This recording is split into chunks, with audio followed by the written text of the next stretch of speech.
Hey everyone, welcome back to the channel. Tonight, we're back just having a short stream tonight, just hanging out for a little bit. No camera today. I'm not going to do a drinking stream because I'm too angry to drink right at this point. I was once again cheated out of my rightful victory at Jeopardy again. And once again, I was cyberbullied for the entire night and my name was stolen. And, um, yeah. So actually, hold on. Sorry. Just trying to find something to put in the background. Okay, so yep, we're gonna just do a short stream tonight, just kind of hanging out. Probably play some a little bit of poker for a little bit, maybe. Not gonna be quite as long as I thought it was gonna as it usually is because I didn't. We were hanging over at John DeMarco's stream and it went a little bit later than usual, so it's already getting kind of late. Don't really want to stay up super late tonight. So tonight, yeah, we'll just figure out something to do. Definitely was cheated, exactly. Thomas Potts. I'm very disappointed that we don't have some sort of official committee that we can lodge complaints with and get things sorted out, because I feel that is constantly being rigged against me. I was looking forward to having my trip to Europe, to the United Kingdom, so I could meet the king and go on a pub crawl, eat some fish and chips, and fight a chimney sweep. But of course, once again, that victory was snatched away by a rigged question and a conspiracy to delay the game, so I would have to urinate extremely bad and not be able to concentrate on the question I was actually answering. Hello, Resolute Germ. Hello, Professor Brandy Specs. I'm not full of it. You know this is the truth. Resolute didn't see any of it, but believes that I was completely cheated. I'm very glad that somebody can see the truth and isn't blinded by the library's propaganda. It's very, it's very heartwarming. Unfortunately, I'm very stuffy, and I think my cold is coming back because I was working outside all day, chopping up wood. Because several trees fell over during yesterday's snowstorm, and I wasn't wearing a jacket. It's probably not the best idea. And so, yeah, I think my cold is starting to come back with a vengeance, which is also something that is making me slightly angry. Hello, Professor Tokyo Trekker. Cinnabon and Professor says Cinnabon is having his delusions again. I don't think it's very nice to call my truth a delusion. And I've not brainwashed anybody because I don't have the power of brainwashing. I don't work at a library. So that is a filthy, filthy lie. So, all right, we will get things completely set up here. I think what we'll do is play some poker for a little bit tonight, maybe. That's pretty easy to do. Since I don't have a camera set up down here anyway. And yeah. What else was I gonna do? I need to figure something else out here. I'm also very disappointed that everybody allowed Deej to gang up on me and call the Enterprise D a complete trash ship. I believe that he should make a formal public apology for slandering the beautiful Enterprise D. And yeah, I am very angry, and I think we should all go to his channel and thumbs down his next video. Excuse me. We need to play a bad one to trash it. A new no Trek game for sure. I don't know what we're gonna do yet. I don't even know if we're gonna even start up a game. Just thought I'd hang out for a bit since I did say I was gonna stream tonight, but yeah, we'll figure something out. Benadryl and Dayquil works great against spring colds, especially if you mix them with ungodly amounts of caffeine. The caffeine I do have covered. We are drinking the Life Elixir Diet Coke again tonight, as usual. Because I was playing Jeopardy and I couldn't get away to get any more. I was low on preservatives inside my body, so I need to make sure I drink several cans during this stream so I can completely coat my innards and make sure I don't start decaying at an early age and I can live forever. Let's see. All right, let's try out something new maybe first. Um, hmm. I'm indecisive. All right, let's put it to the chat. What should we play tonight, guys? Because yeah, I don't know. The view to like ratio is a little disproportionate. It always is. Tokyo Trekker. People don't like my videos because they are smart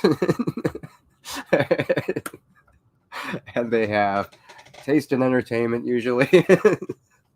So they like to thumb down my live streams to try and dissuade me from ever live streaming again. I believe that's also part of the library's conspiracy to keep me down. So the more thumbs down I get, the more I actually stream. I can't let the library win. They never will. All right. So what game should we play tonight? We have several we can play. I'll share my screen so you can see my desktop and my game list. That way, that'll make this easy. Professor Brainy Specs. Cinnabon should make a formal public apology for his totally unnecessary and false statements against Jeopardy, the players on it, for his history of books and libraries. I will do no such thing. I have not said anything that has been untrue. I have constantly won Jeopardy. I am a 57-week champion.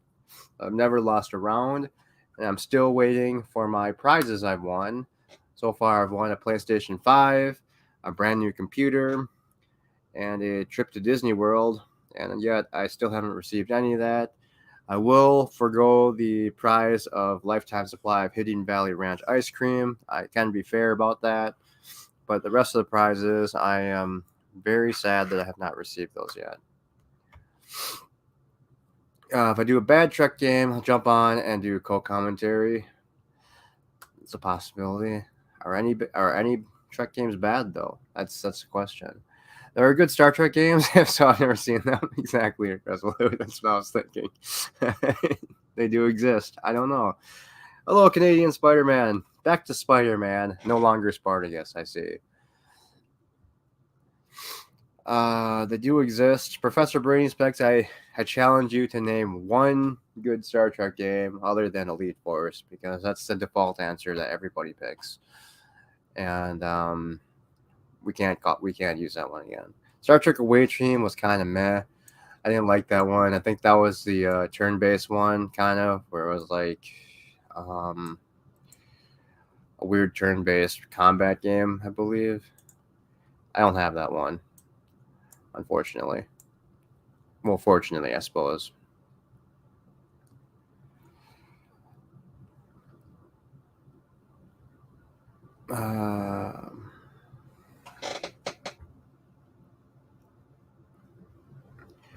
Tokyo Trekker, Canadian Spider-Man shouts out to the Akiba. What is that? The Akiba Akiba. Oh my god, I'm too far away from the screen, guys. I'm sorry. Abiko Jab Online. Star Trek Next Generation, A Final Unity. Not very good game. It's not a great game. I would disagree with that wholeheartedly. Star Trek 25th Anniversary and Judgment Ranch are both great games. I would also disagree with that. They're very mid-tier games, I think. I don't think Star Trek has really had any S-tier games yet, unfortunately. Professor Brain Specs, hello, says Canadian. Final Unity was awesome. Bad Activision era. I'd go with Hidden Evil. I thought all the Activision games were fun for the time. They don't really hold up. and they're pretty lackluster, I believe. I think they're mid tier at best.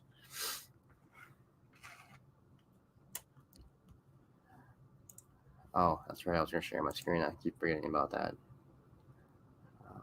All right, we'll share my desktop for now. Ignore the enormous porn folder. That's not for your viewing pleasure. Just kidding. All right, so we do the Star Trek games I have installed right now. I have Voyager Elite Force. I do have the second one I could download, but I just don't have it downloaded right now, or maybe it is. I just don't know. I don't see the icon, so I might have taken it off. I've got Armada 2, which I don't want to play. Starfleet Command 3, I don't want to play that either. We tried that the other night. That was just very boring. The battles are way too slow. And yeah, Bridge Commander, it's a good game. Also a little bit better than a mid tier. I'd put that as a B game, a B level game. But unfortunately, it's not as fun without all the mods. I don't have any mods installed yet right now. So definitely no for that. Armada, yeah, I'm going to say no to that one too. We've also got some other ones that just aren't showing up for some reason. I might have taken them off the. I might have gotten rid of the what do you call it, icon things. We could try Starfleet Academy again, but we're stuck on that one mission. I don't really want to keep doing that one over and over again. So maybe at the end of the night we could try that again. But I really don't want to do that right now.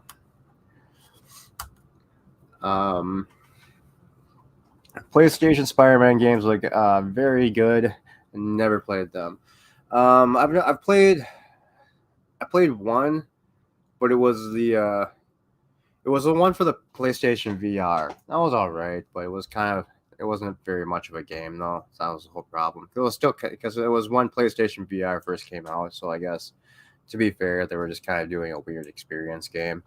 And that's kind of the problem with all VR games. Well, that used to be the problem with all VR games. They weren't really games; they were just kind of experiences, and that annoyed me.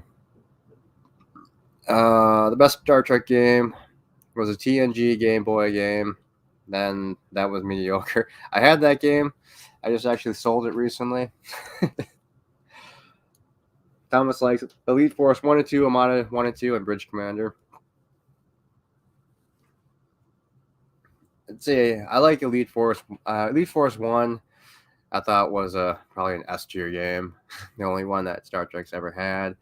And then I'd say it was better than the second one, so I put Elite Force 2 as an A game. Armada 1 and 2, probably both of those are probably B tier games for me with Bridge Commander. I think Armada 1 and 2 are fun every now and then, but I kind of suck at them, I guess. Deep Space Nine. The Fallen was not good. That was a terrible game. I cannot believe you even brought that up. The only good DS9 game I've ever played was Dominion War, and I would put that above the Armada games actually, because I like that one the best. Because you got to pick your captains, and you had just to build like a fleet of 5 ships and then go out on missions. Can we vote on the porn? Not tonight. That's reserved for my OnlyFans, unfortunately.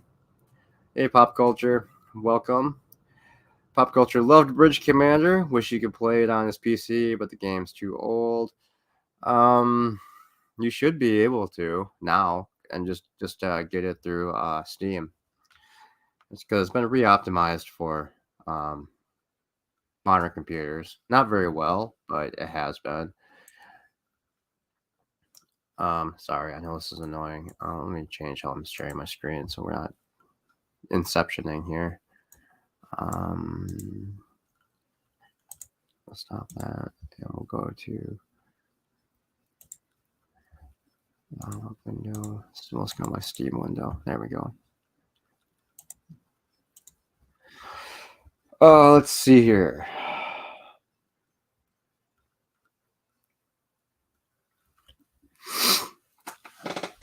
Tokyo, if porn vote, oh my god, he's giving me hiragana to read. I haven't had to read that in a while. So we will Pretend that's not there.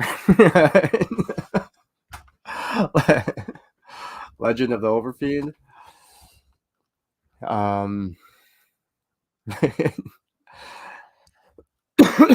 Yeah, you can buy old Trek games from GOG. Most of them are also on Steam now too. I think the GOG games are better optimized for modern computers. That's where I bought mine because whenever I downloaded something from Steam, as far as like the 25th, I had 25th anniversary from on Steam at first before I downloaded it from GOG, and for some reason, like the clock speed. I'm sorry, Tokyo. The clock speed was just way off for 25th anniversary, so all the space battles were in hyper speed. It was just ridiculous.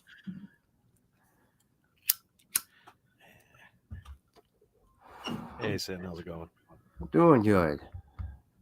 Let's do a tour, a Voyager and tour. But we could do that. That's one. That's in the first one, right? Yeah. All right, we will load up the first one. And make sure you throw in the cheat code so you can get the photon torpedo launcher right away, and then go down to engineering and see how many times you can either blow up the warp core or kill B'Elanna. I don't think I Or know both. any cheat codes anymore. You'll have to feed them to me. Yeah, I'll find them for you. Give me a second. Oh, wait. I think you have to start the game in some sort of cheat mode. It's not straight up. Let me see. Oh, shit. I can't tab out. I forgot this is one of those games I can't tab out of. All right. Perfect. It might be straight console. I'm not sure. Okay, yeah, it is straight console. You don't need to do anything. You don't need to load it any special way. I need to see if I can turn this into a windowed mode so I can actually share my screen. Shit, there's no like configure. Idiot. Let's see other options, game options, video, track. And let's see. Quality default, full screen off. There we go. That should let me tab out now. Then all you need is God and give weapons. Of course. So this won't even let me tab out after I did that. So I'm gonna have to go to the menu. I'm gonna put this back into full screen. I'm gonna have to quit and come back in. So give me 1 second. It's a video. What am I doing? Video mode, full screen. Yeah, off. Apply changes. There we go. All right, now I should be able to access everything else. Of course, my mouse won't leave the fucking game screen. Well, even though, God, it's so stupid. Does the window button work? Of course not. That's what I hate about these old games is they force you to stay in game and you can't tab in and out. All right, we'll go back to full screen. Let's quit the game, get everything set up, and then go back in. Logging off L-Car's menu system. Shut up, computer. I think I got the DS9 voice for it too. How terrible that was. All right, so remove that one. Stop sharing. Present. Share screen. Entire screen this time. We'll share audio. All right, so I'm not going to be able to see the chat either, so you'll have to take care of that end. All right.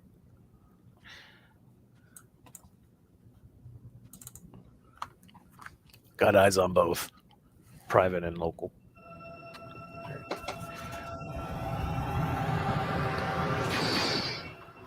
I remember when this first came out, the graphics were so awesome. It's like, wow, it's like the TV show. Yeah. Except everybody has a flat face and their faces are just animated GIFs. Virtual Voyager. Will be male, I guess, this time. Engage. Warning, this will delete. Yeah. I was just killing Janeway. I don't think it's a problem deleting that file. All right, so if you hit tilde, so then you do a SV_cheats1. ND_cheats1. SV. SV. SV as in Victor. SV. Does it have to be like case sensitive or no? Anything? Yeah, it's case sensitive. Okay, so all undercase? Yeah. Would you say cheat on? Cheats with an S. Yeah, space 1. All right. Next is God. So you have a fighting chance to get after, when the security comes and beam in and beat you up. And then give weapons. I think it's 2 words according to the website. Right. All right, now you should have the photon torpedo launcher. Yeah. That's not it. Number 6. That's not it. Photon burst. There we go. Holy crap! This is so fast. Ensign, 7. I must commend you on your tactical analysis of our situation earlier. It is rare that I find Commended with a photon torpedo launcher pointed at her head. Thank you. Thank you. preparations will take Would you some please time. get out of my way I so I suggest can you leave my use the opportunity quarters? to relax. What? Captain Janeway has encouraged me to allocate a certain percentage of my time to leisure. Would you like to It is come inefficient, into but my I see the room wisdom then? of the practice for humans. Whatever. Come on. After that, fatality.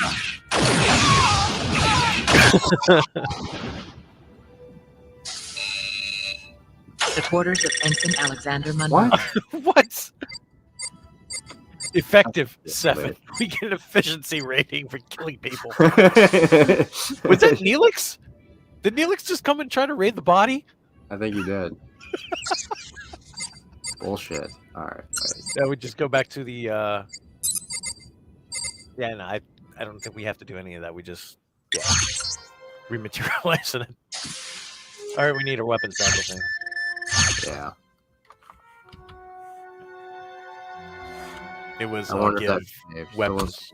yeah, we'll try that. I think that worked. Yeah, I think.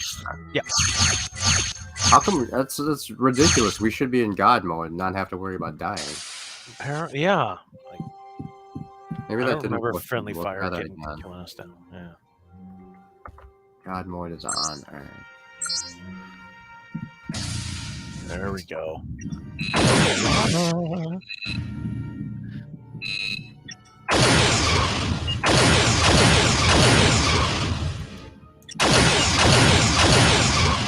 Indestructible warp core. Oh, hey, what's this red panel? So the punch should always win, or else it's really rigged, says Zarovic. Playing power relay Those access. graphics make it easy to spot changelings, and pop culture curator says, cry in your urine.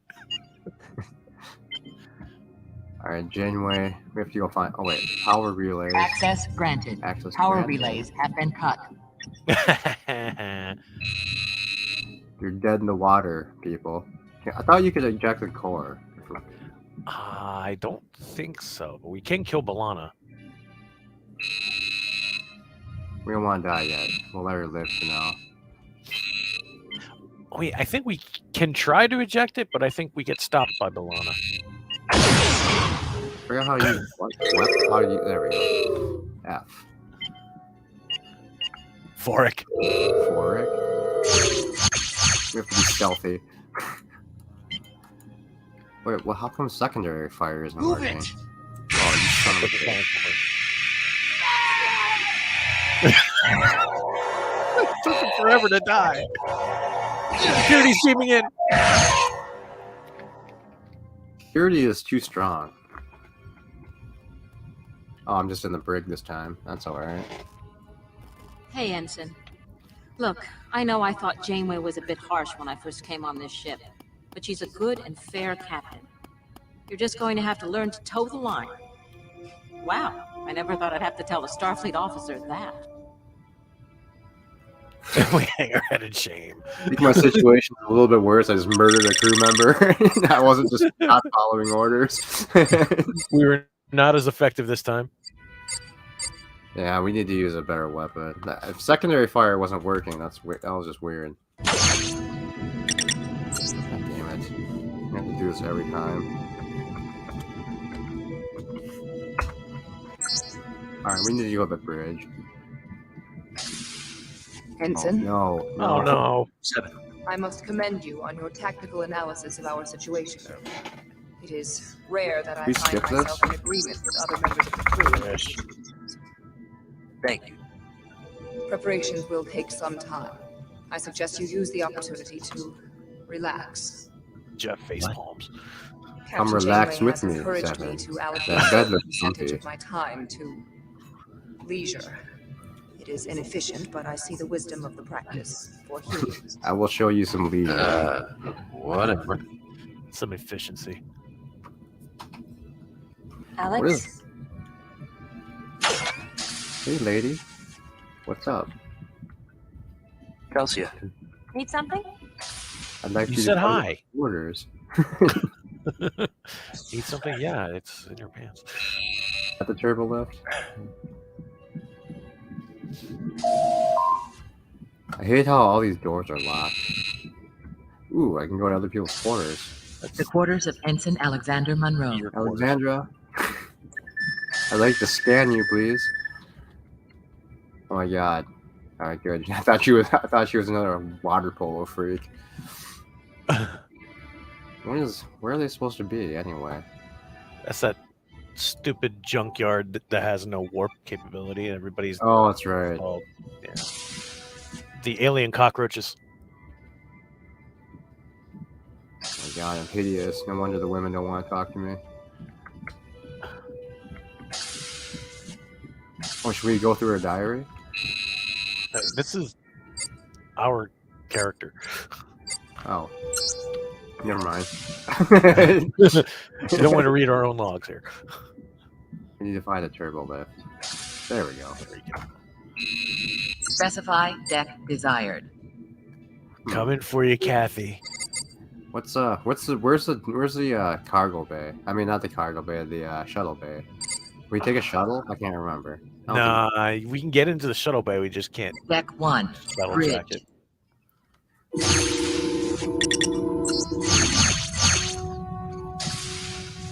The greatest thing you can do on the bridge is vaporize Chakotay. He has to go. Oh, that's right. He yells at us for doing red alert. Yeah, let's do it. What's wrong with you? What are you doing? That's what I'm doing. You're about to die, Captain Janeway. At least I got the command crew before being killed. Yeah.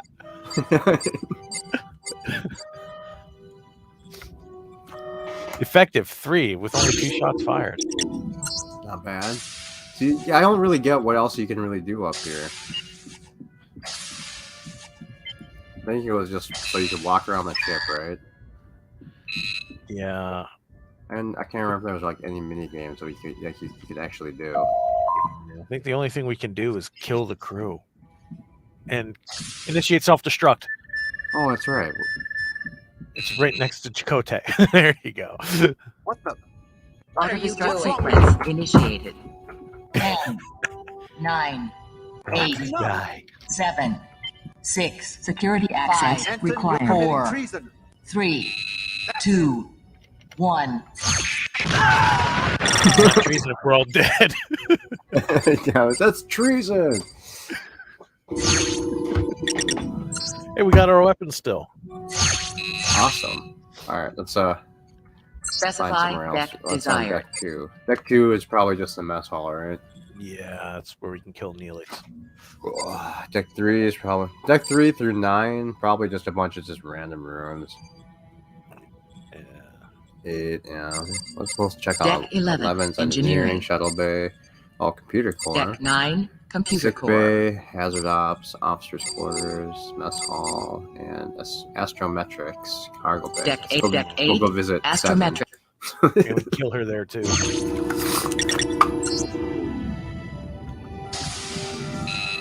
What's this?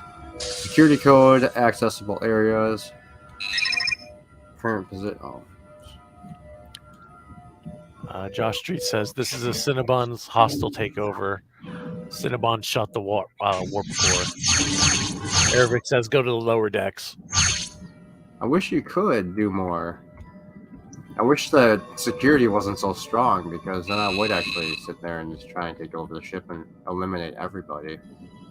Maybe if we get like in a good firing position, but I think they beam in like right behind you no matter where you go. Yeah. And then once they kill you, Neelix comes to raid your body. Like, what the hell was he doing there anyway when you killed 7? I don't know. That was weird. Okay, does nothing. We need to find. We need to like get up there to like be in a good position to fight around people.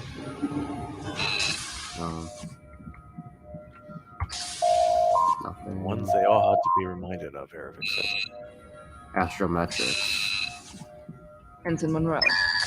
Excuse if you me. wish, you may access the astrometric and xenologic records from that console. I can't believe they modeled her panty creases on her uniform. Did they really? Yeah, they did. Ooh la la. The Avatar See how much is weird largely shit they a put in mystery. here.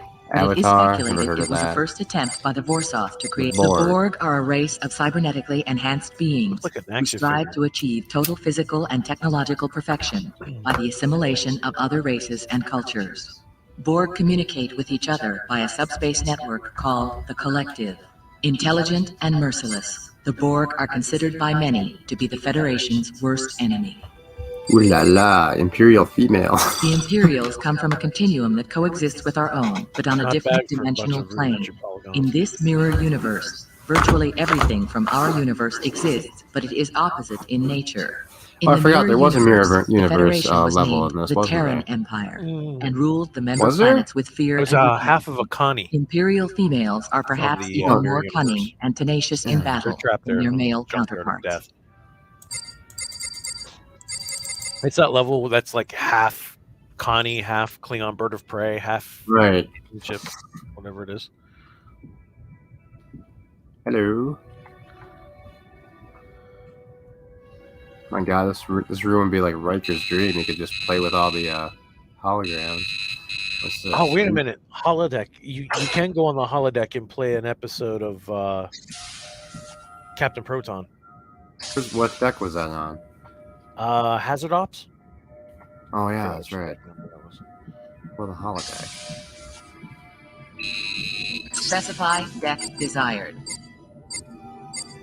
Deck 4. I think there's also like a gun range in there too, I think. Yeah.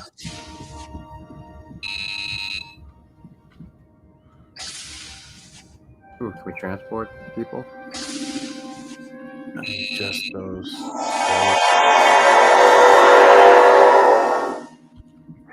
You idiot! That was all of our dilithium you just beamed into space. Sorry.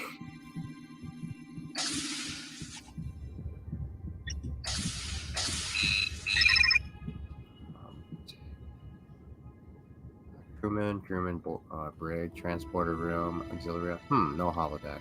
And number 4, I think it was. I think. What? Weapons locker? Oh, locker. What's hold on. right? Yeah, it is in the. It is in that room with the hazard ops. That's right. You're right. No. Jeff says you failed. Or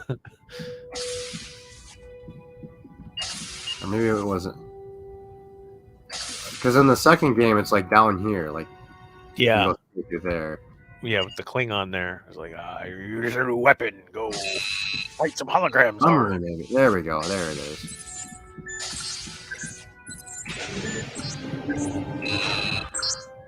Program 1. There it is. Tranquil Garden Relaxation Program. We can make it less tranquil, I guess. Firing range, Captain Proton, and a Klingon compound. We'll try them all, I guess. We'll see what this one is. Josh says Cinnabon is the real enemy Warning. of Voyager. Holodeck malfunction. Safety locks offline. Ervik says if 10 Forward isn't playing, then it's a fake. Damn it, they won't let me. What the hell is this? Oh, this is Neelix's relaxation program. Flooded with enemies. It's not fun if there's not going to be anything in here. Why would they have weapons in here if there's not going to be anything to shoot? Oh, shit. Cockroach cockroaches.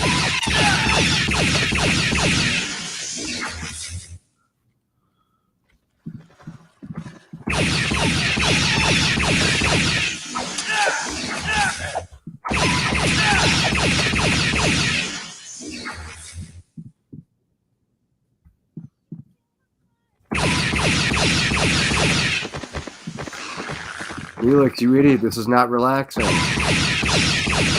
You'll pay for this. I think Neelix needs to get vaporized for this.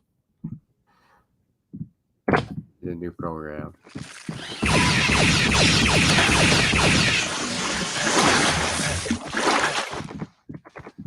I would think Krogan dogs would be a lot less efficient there, Josh. Yeah.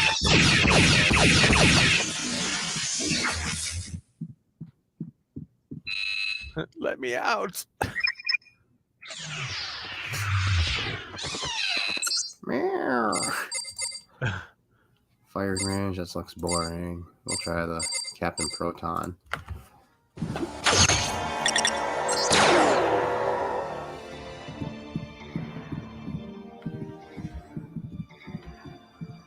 We need to go rescue Constance Goodhart. And we get to see her goodies. Indeed. Although, would you really want to with these graphics? What the hell?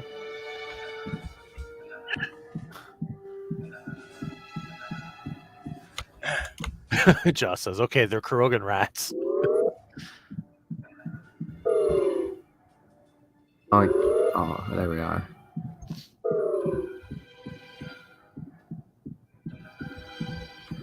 I don't get the point of all these platforms.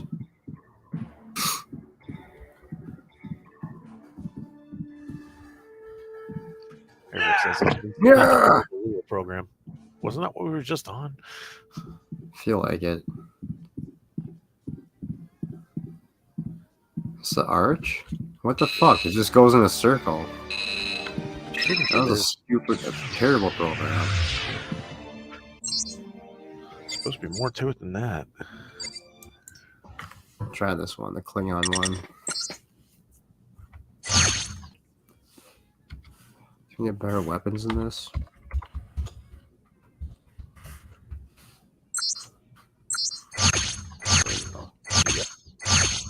God mode might work here. Oh, yeah. Might.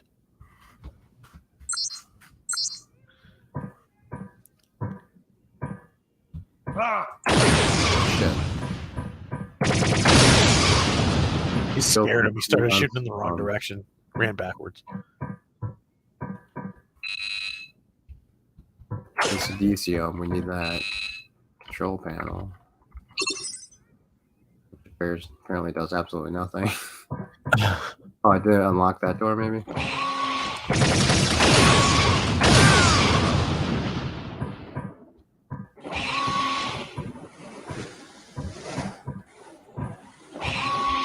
I remember this. Greetings! I come in peace.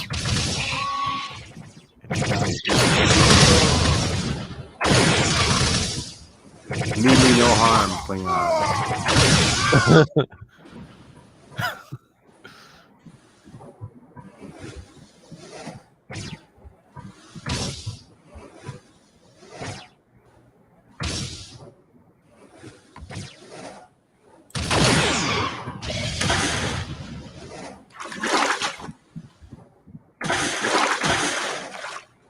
I get He it. took a swim in the Klingon cesspool. I like crouch. See? I guess I can't. Gotta be way in there. Swim! There's a ladder. You idiot. come in from the top. I'm gonna have to tie this now. Yeah. Klingon toilet. Oh, idiot. I probably have to jump over. No, I can't jump over either.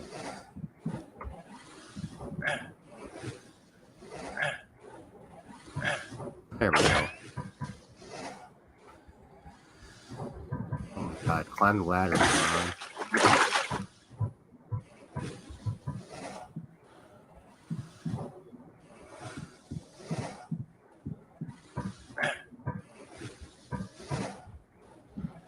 Oh my god, idiot. Man, I think this is it. This is all that's in here too. Should be. Oh, there's more doors. Never mind.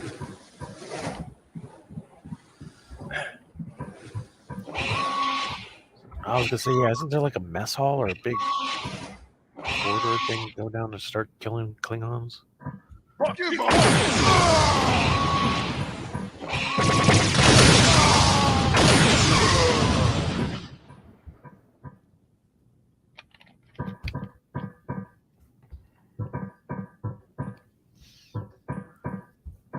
Why's that red?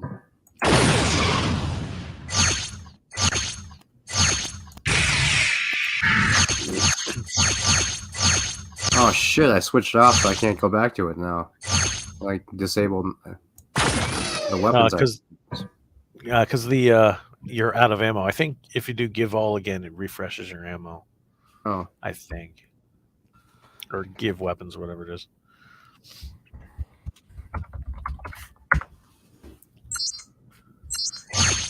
Nope. Oh, that's stupid. Let me see what I can find. Guess we'll poison people with hypo spray. This is a Crusher special. Any treatment is the Crusher special. I think we've run out of things to do. Where's that control panel? Try give ammo. Okay. Might not do anything, but that might. Is that 2 M's? Yeah. Yeah. Oh, there we go. Oh, it did work. That's cool. That one we already used, so I guess that's it. It's disappointing. That takes you back outside. Yeah. Yeah. I think we massacred all the Klingons in this base.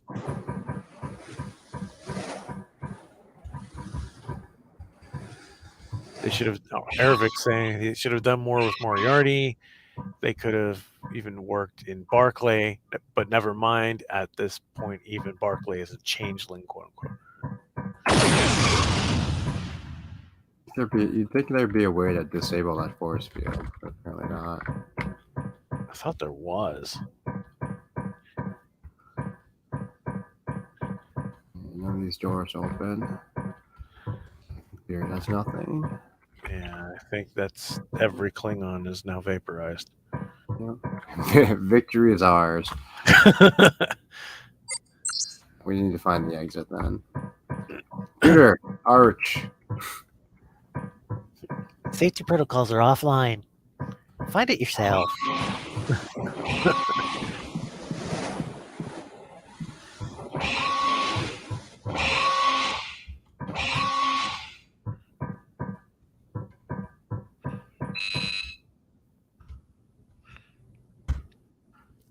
I wonder what the other, what? Let me out. Shit. What was that?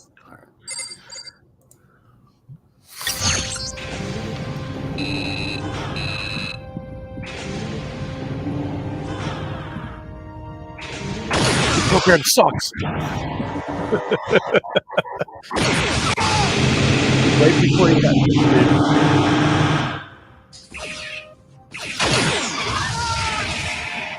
oh, you got an awesome choke point right here.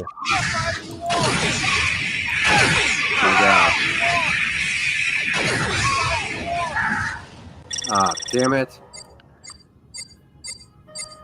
Efficiency rating of 9. We got a couple more this time, at least. Yeah.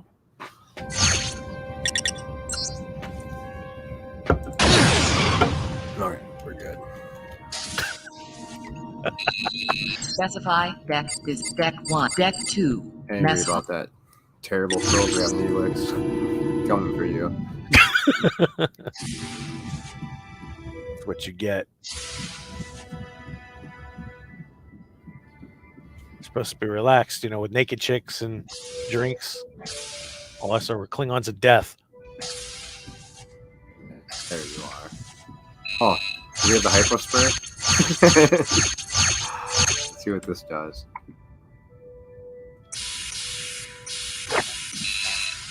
We're healing him. Absolutely nothing, apparently.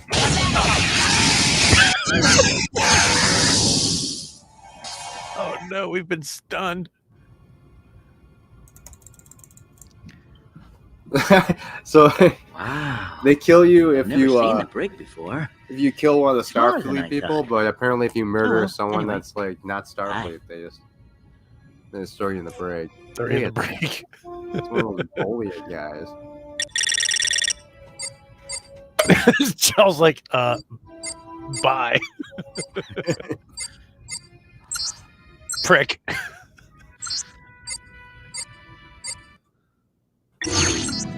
One more attempt to take control of the ship, and then we'll do something else. Specify deck is deck 1, bridge.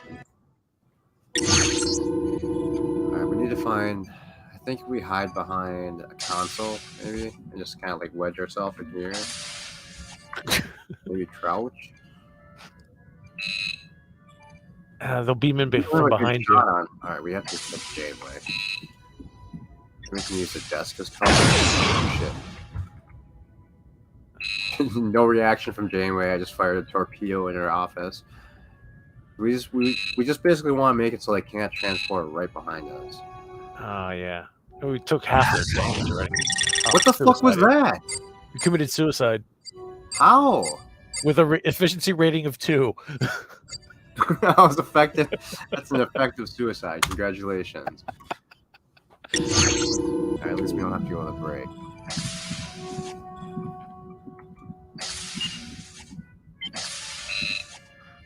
Yes. Alright, we'll use this wall. Because I don't think they can shoot. Oh man, that shit.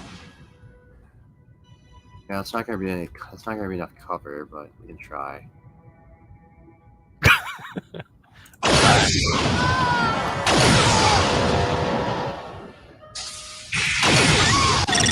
What?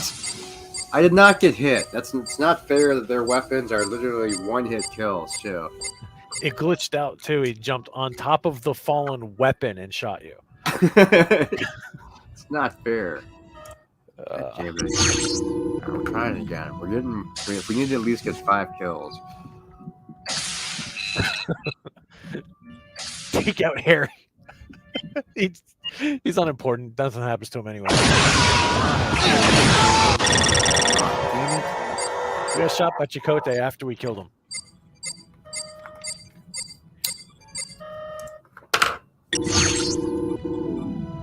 Some serious balance issues in this game. This time, they all come through the door. Maybe if we go here.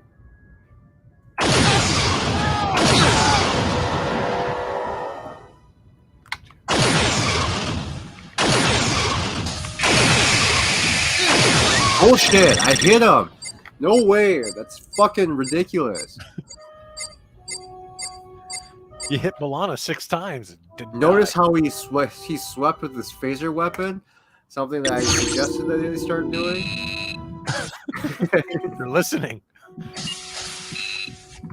This game is smarter than the writers, apparently.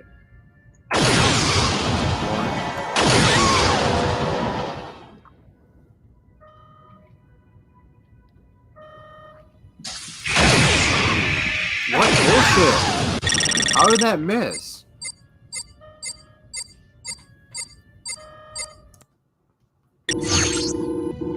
I'm determined. Maybe. What? What? It didn't even bother. Just, nah, you're gonna kill yourself. Fucking rig. I won't react. I think it hit the computer. That must be like explosive. Couldn't even finish beaming in. Just above the foot. Yeah, There we I go. knew it. She's standing on the They phaser. didn't hit me. No way. They must have it so like after a few kills you get automatically killed or something, because that one there's no way. He was like firing at the fucking bridge console.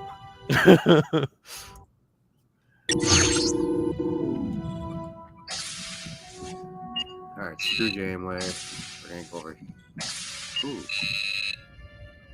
So they can probably beam in from there, so it's not a good spot. If you set self-destruct and then go on a murder spree. That could work. What's wrong with you? What the? Auto are you destruct doing? What's wrong with sequence you? initiated. 10, That's 9. enough. Security access required. That time. Okay. So who's coming after us? Hey, Ensign. What's wrong Look, with you? I know I thought Janeway was a bit harsh when I first came on this ship, but she's a good and fair captain. You're just going to have Was. to learn to toe the line. Yeah, she was. Wow. Never thought I'd have to She tell won't a be. Starfleet She won't be officer teaching that. anybody lessons anymore. She's been vaporized, B'Elanna. And apparently they stopped the self-destruct. Son of a... That's such a sweet weapon. Why would they should build that in the show? Just a photon torpedo launcher. Yeah, right. All right, let's exit Voyager. Yeah. We'll exit this for now. Logging off LCAR's menu system.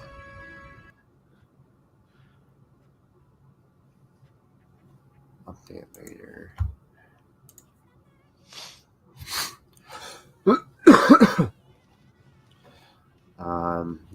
Does God mode work? No, for some reason, it doesn't. Because we tried you in God mode, and we still can get hit and die. Apparently, with one shot, which is ridiculous. It only worked on the holodeck. Yeah. Wait. No target makes you invisible. Hey, we should try that. All right, we're gonna jump back in. Thank you for that. We'll try no target. No target, yeah.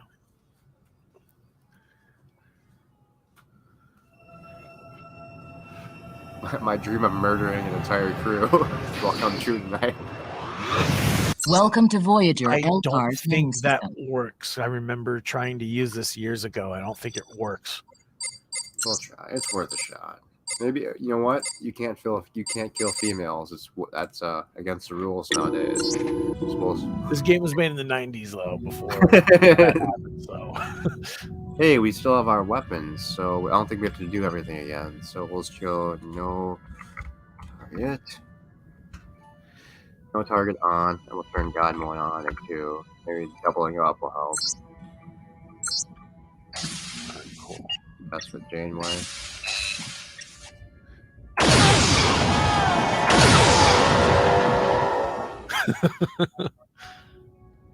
You know what? Come in. What was that? I apparently died of boredom. Of regret. I can't believe I killed Janeway. Not fair. Alright, let's That was...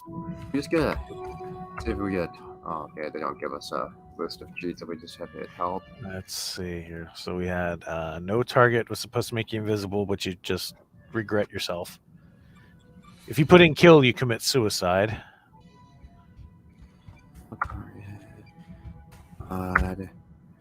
We'll go down to engineering this time. Maybe we'll have a better chance if we don't kill the captain right away. Try give armor Desired. 200. Might be able to last a little longer. Deck 11. Engineering. You did give health and then give armor, both at 200. Space? Yeah. And then space again? Or More. Yeah. In space. And try 200. See if that helps. It works. Okay. And then health. Give health 200. I wonder how much you can actually do. Give armor 1,000. Heck yeah. Yeah. Nice. 10,000. Nah. We max out at 9999. Not armor, health. That's all it's Health. going to do.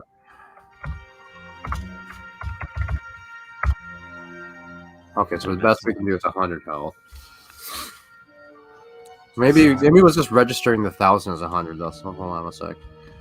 Yeah, let's just try another 100. Okay, no, we're maxed out.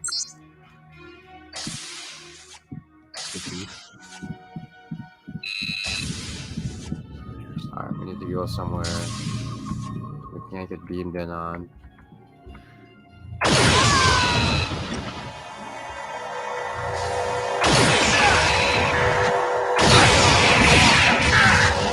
my god.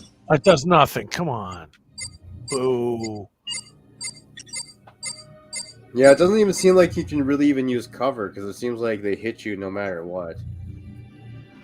It's bullshit.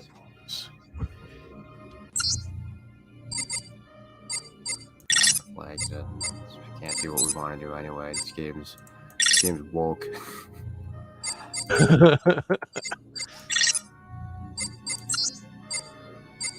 Logging off LCAR's menu system. Can't save game while dead.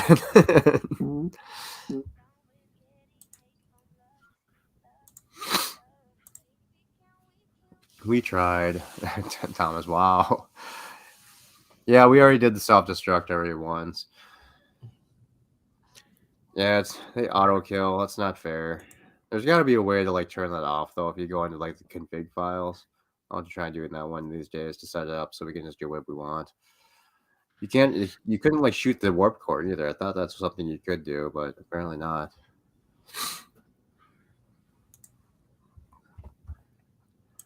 Let's see. Should we? Okay, so according to this one website, if you fire on a fellow officer, you'll quickly find yourself being targeted by numerous other personnel. We know that. If you actually survive the attack for 30 seconds, you are shown to be in the brig, being lectured by a cast member. Okay, so it's on a timer. That's dumb. There's got to be a way to turn that off in the config file. The cast members actually follow a list, so if you quick save before you kill a shipmate, you can hear all of the crew members lecture you about your criminal actions. Which means if you kill Janeway enough times, Janeway will come and lecture you in the brig. Really? Yeah, after you've already vaporized her. That's so disappointing.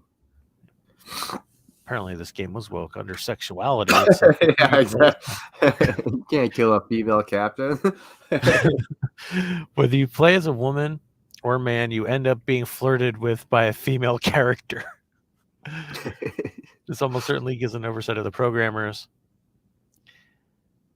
And as ironic as Star Trek lineage has usually shied away from being overtly homosexual characters. Yeah, when was this written? Because this is obviously old. Well, I mean, it had to have been after that DS9 episode. Yeah, 2023 this article was written. What the crap? Wow. See, I think when people write these articles, they don't actually watch the damn show.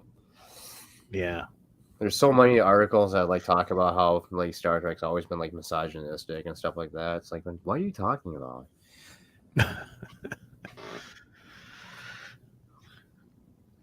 Star Trek has always been woke. Yeah, you're just upset because there's a black female in charge and she's the first black captain in Starfleet. Yeah, they clearly forgot about the Star Trek 4 lady and Geordi's mom. Yeah. And all the black admirals that were female.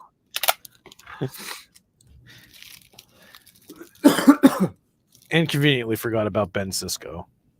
It's true.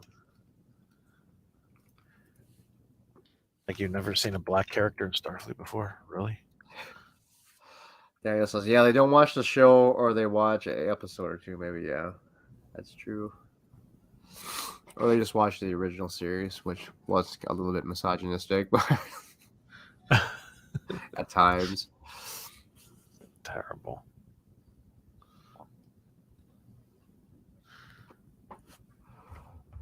All right, let's see. What else can we play?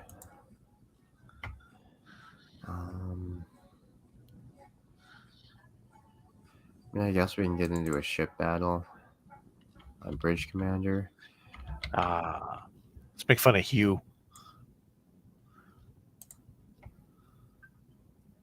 Oh shit! This one at least I can tab out of once the cinematic thing is done.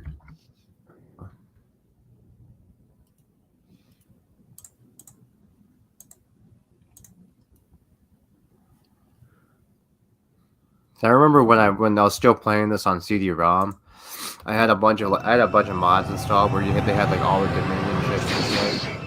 Yeah. So I used to set up like battles against the Dominion. That was kind of fun. They also had like the Prometheus and the attack had a separatable Enterprise. And they had an Enterprise A bridge. It looked really, really cool. Yeah, I forgot what that mod was called. Captain's personal log, still have Stardate it. 54303.1. I remember this game looked awesome too when it first came out. What really bugged me is like right around here, you can see the gap in the nacelles.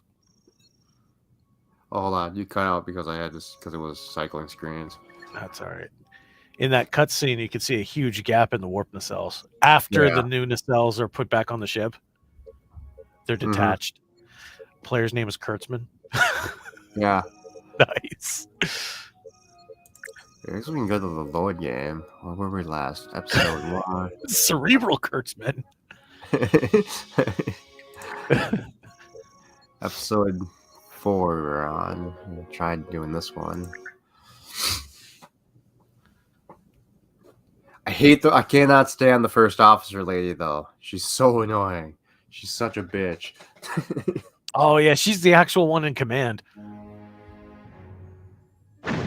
Sir, incoming transmission from Starbase 12. On screen, Ensign. Hold on.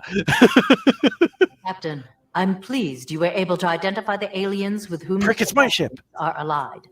We know nothing about this race, It's an except Asian that they're admiral. named the Kessock. Admiral Lou. Based on the information you gathered and other intelligence, we believe we have located a Cardassian shipyard in the Chambana system being used by the Kessock. This is deep The in Chobani Cardassian system. territory. And we are full of taking a yogurt. significant risk here. However, I believe it is imperative the shipyard be destroyed. You will not be alone. The Enterprise will join you in this attack. Good hunting, Captain. You out. Sir, the Enterprise has just warped in. Message coming in from the All right, Enterprise. Data, go home. It's Captain Picard. Hello, Captain. I was pleased to learn that you were given the Sovereign. From all I've heard, you earned her. I see you have Commander Data on board. I hope you're enjoying your assignment on the Sovereign, Data. Very much so, Captain. Her crew is disciplined and well-trained. That's so and their creepy. captain He's just staring at me. High praise indeed, Captain. I hope you aren't trying to steal my officers from me. We should get underway, Captain. No, you can have this one back. You has cleared us to proceed directly to Chambana 1. I'll follow you in. Picard out. Yes, sir? Course laid in. Aye, Captain. I remember when this game came out, they touted voice recognition so you could actually command. Yeah, it was terrible. Yeah. I was like, oh, that is so cool. You tell them to go to warp and everything. And it just didn't work. We can actually, we can maybe try it. Configure. Can't remember if you can actually enable it again anymore. This one is disabled. I had to download a third-party They're picking up software. a shipyard with the Cardassian Defense Force. I'm also detecting several... Several what? The same kind of ship we just saw in the Belarus system.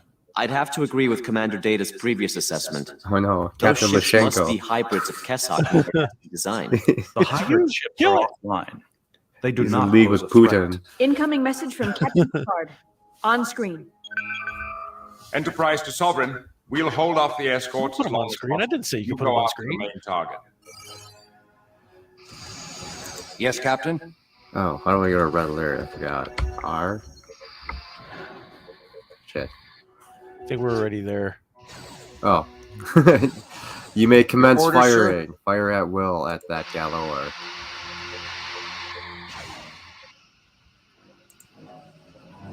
Your orders, sir? Your orders, Captain. Oh, Your no. orders, sir? Shoot at this guy. Shoot. Let's see. Destroy? You gotta tell them to blow it Well, up. that's great. Because they're Yes, sir. idiots and they need to know. Engaging to destroy, Captain. This game didn't age as well as I thought it did, though. But I remember coming back to it, and I remember it looked just completely awesome when it first came out, and the models just kinda Sweeping shitty through now. phaser arcs. This was great. I played the heck out of this game. Oh, I did too. I had to play it in secret though, because none of my friends are Trek nerds. They'd make fun of me. I think we're supposed to. I think Moving into attack intensity range. that got through phases, that got through shields. Sir, we are draining their top shield.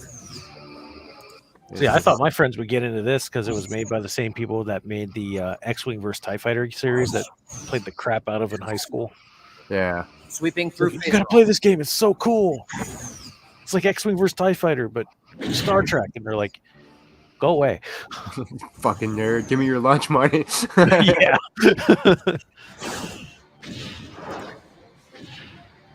Sir, Moving we're too into close. attack range. We should keep our distance to avoid the shipyard's disruptors. Well, stay away from the shipyard's disruptors. Captain, Oh my God. our attacks are draining their right Take over. shield.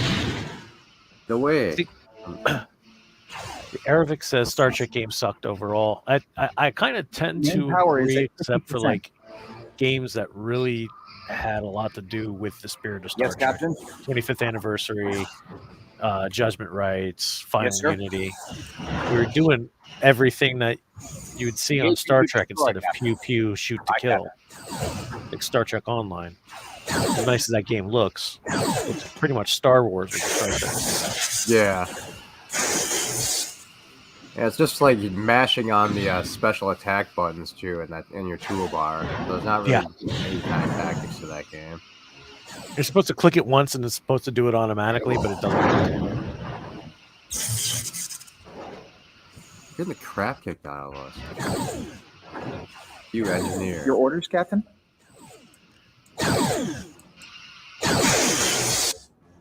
Daniel's Hot Topic says you guys got to play Star Trek Shattered Universe. It's a game you play on the ship where... Oh, no, he's not going to play that, Daniel. It's a Sulu game. He's going to set it on fire. That game destroys the ethos of Star Trek. Just by Sulu's existence alone. Alright, we need to go to full phasers because you guys are doing 0 damage. Let's go. I'll get your whip for. These guys suck. The console exploding all around them, doing absolutely nothing to this Cardassian ship. Zzzt, zzzt.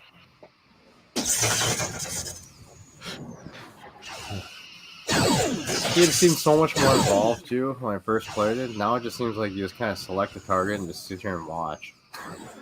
Yeah. I guess this was kind of the first game of this type that came out though, so that's probably why we thought it was so good back then. Yeah. It's like, wow, we're actually commanding the ship, and then you play the story and you realize that your first officer is actually the captain. Yeah. Yeah, now we're doing some damage. We have quantum torpedoes. I believe. There we go. No, we don't. We should have them though. That's weird. Oh, you know what? I think we've Target hull actually integrity used. at I think I 75%. might have used them up in the other missions that we did on accident. I forgot that we had to face a space station. Can we please destroy this ship? We learned that DS9 shields don't actually work. Like, we literally just cut your ship in half and you're still firing. That should be possible. Auxiliary power is at 50%. our con is like, no, we like getting cut up by phasers. We're taking out their torpedo launchers, so it causes massive explosion. Oh my gosh, there's half of a Gowler and still beating the crap out of this.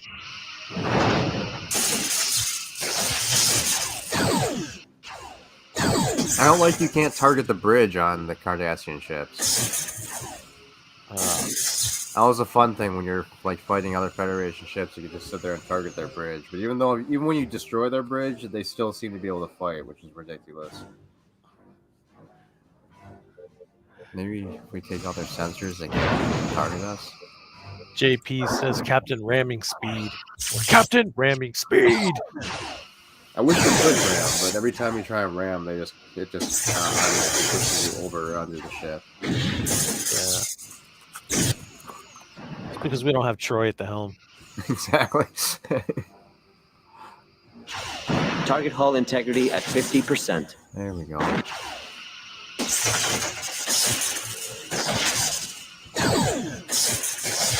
Check out their phasers. It's getting ridiculous.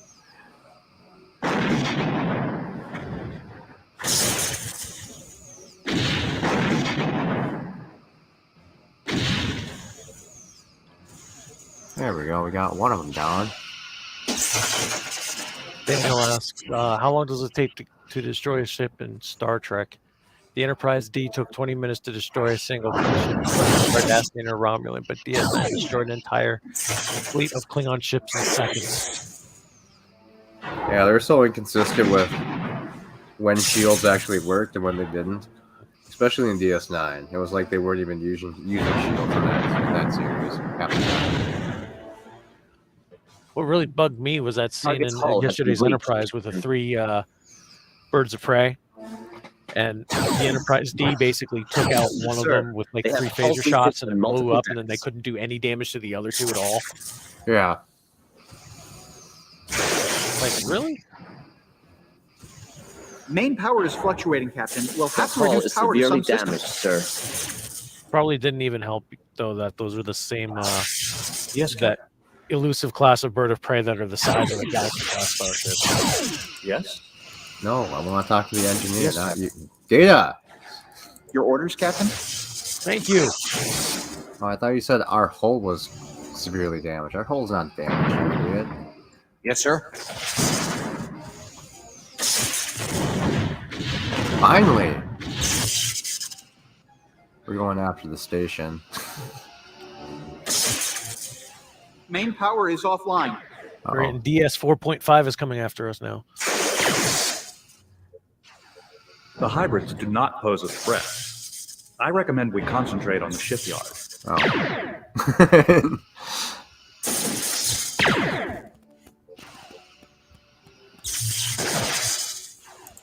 This is what we call lack of imagination on the creative team's part of this game. They only took like a single slice of Deep Space Nine and called it a Cardassian starbase.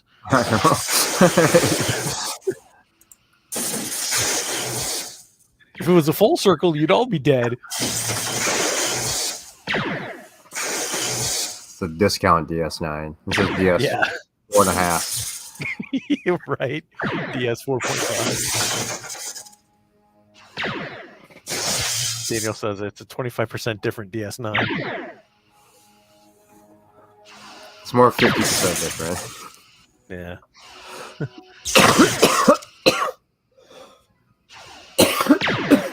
DS Slice.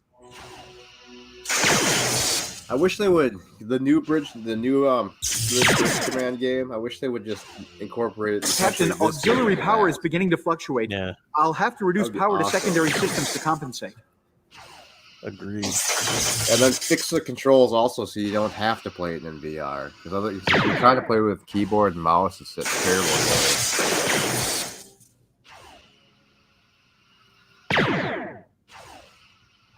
If that whole game wasn't set in the JJ verse, I probably would invest in it. I got the Auxiliary power DLC, so is you could be offline. the original Enterprise or the Enterprise D. That's a lot better, but It's still JJ verse action, right? well, kind of. I think, yeah. I can't remember now. It's been a couple years since I played it. It got so old because it's literally just like a dozen missions, and then once you complete them all, you've seen them all, and then you kind of figure out how to beat them, and it just becomes super easy. What are you guys doing? Yes, Captain. I'm just like watching the Enterprise fight. Sit back and relax. Let him go. Aye, aye. It's Picard. He'll survive. Enterprise blows up. Oh, shit. Daniel says, I hope Captain Benjamin Sisko will return sometime in Picard Season 3. There are rumors that he would. Moving into attack range. They are hinting at it. I don't remember how to manually fire a torpedo either. There we go. Sweeping through phaser arcs. All of nothing. They hinted at it in season 2, Daniel, but they didn't. They're more or less dropping so many subtle hints about Janeway. You know, Kate Mulgrew said that she wouldn't do it. Falling back for an attack run. But we all know she would. Mulgrew wants to do another live-action show. Yeah. I think she's too old too. Moving into attack range. She needs to lose a lot of weight if she really wants to get back into gym. Oh, no kidding. Captain Chubb. Sweeping through phaser arcs. That's why she only works in CG.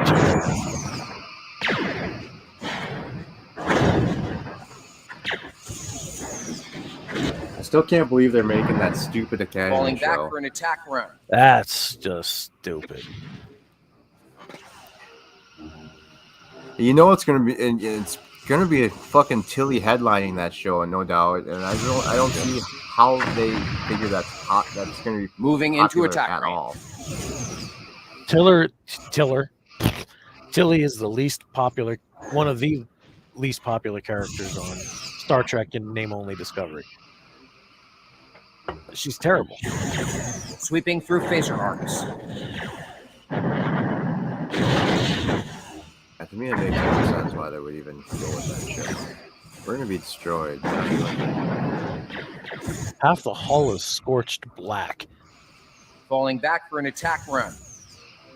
See, with all the mods too, they don't really have any kind of damage models in this game either. Shields are at 75%.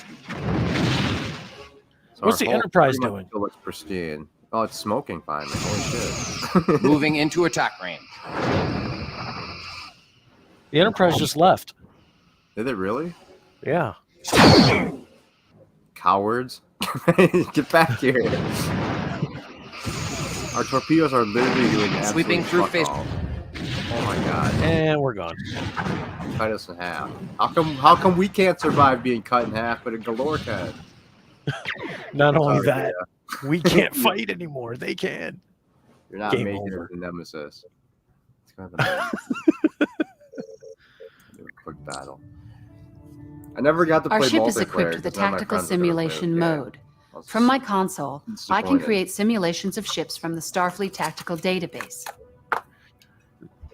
Epic Beard, Star Trek 90210 would be a heck of a lot better concept than Star Trek or Starfleet Academy set in the Star Trek Discovery universe. We're gonna fight. We're gonna fight at Nebula class. Just because. We can't pick an Oberth. And we'll be the galaxy. Oh, there we go. Region. That's what I wanted to do. Must be in deep space, I guess. Wait, what other regions are there? Any good ones? Was it Earth on here somewhere? I don't know. Was it Sol's on here? Yeah. Yeah, let's go in deep space, I guess.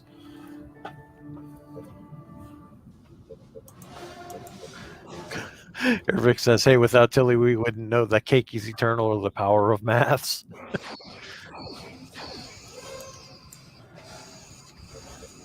Blonde Tilly from the other universe is hot. Agent to destroy, Captain.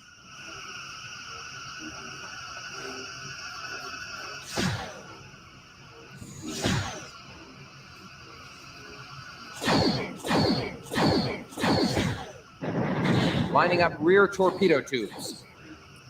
See, for some reason, past TNG, the galaxies all look awesome, but on TNG, it looks like crap. Yeah.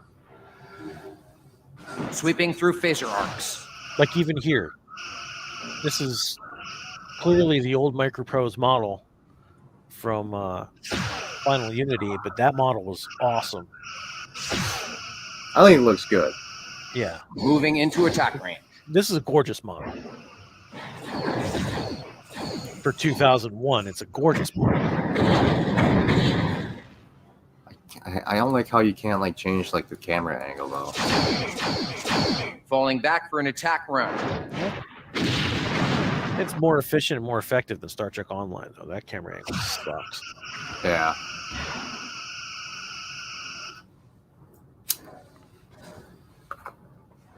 Moving into attack range.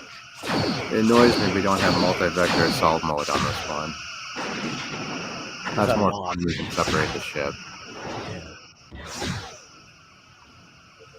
We need to keep our forward shields on. Sweeping through phaser arcs.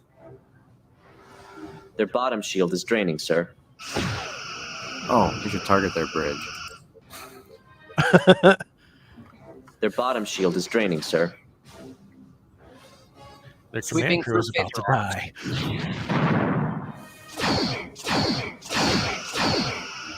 See if it actually hits the bridge. Yep. Scoring a few hits. I remember I never used evade in this game because it never seemed to work. Ever. Like literally it would just fly into torpedoes and shit. Stand by for evasive. I never used evade anyway. I barely used block in Mortal Kombat.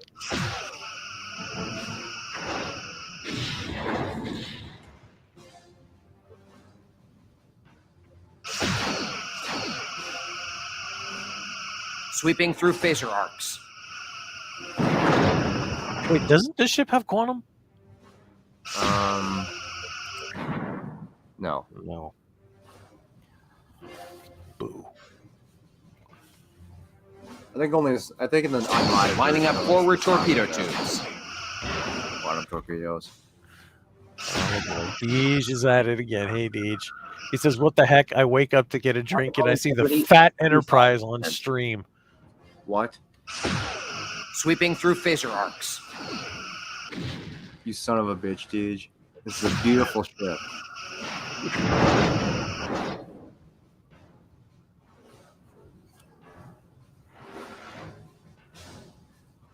We're recreating the Battle of Phoenix. Lining up this forward time torpedo we're not taking surrender as an option. We're making O'Brien stay on the bridge to watch his captain die. He's tied to a chair right Sweeping now. through phaser arc. Let me talk to him. Let me talk to him. No, he can talk to my phasers. This has got to be the strongest bridge in all of Starfleet. Your order, sir? Finish him. I mean, look at that giant hole. Everyone should be sucked into space at this point.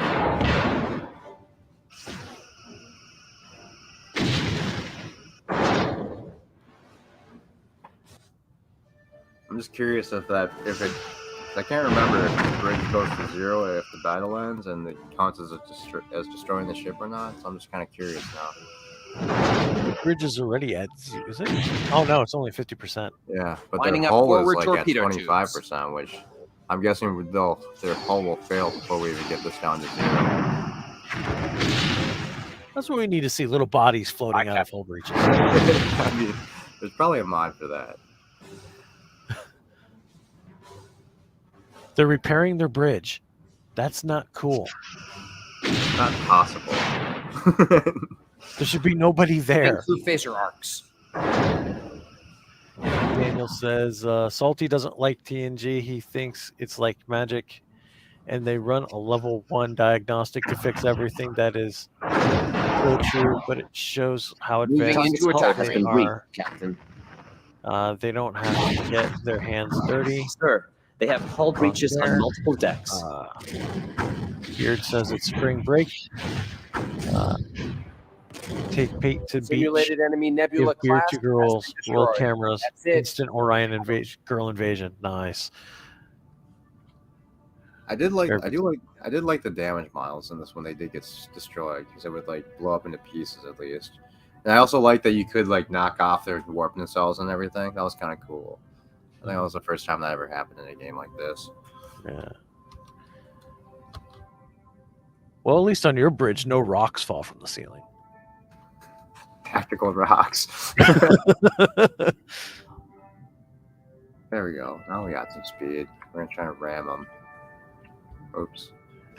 Eric says poor O'Brien must suffer. Dang right.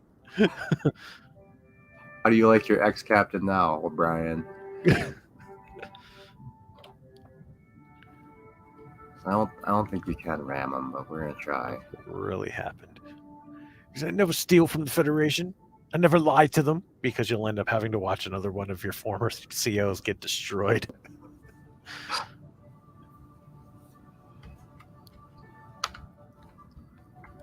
Captain, we're going to collide with that derelict. Oh, hey, maybe we do have a damage effect if we collide. With the derelict. Do not evade it. Full impulse power. Already there. Tractor beam has been disabled, Captain. There's like no damage to us, so.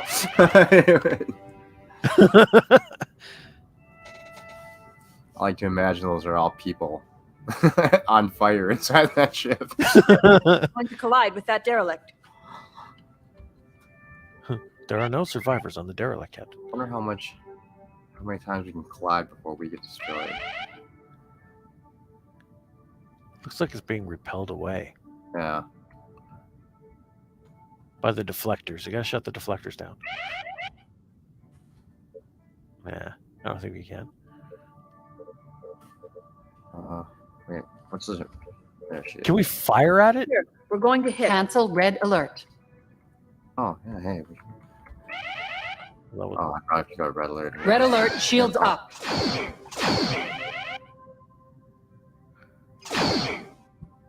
So hard to manually aim.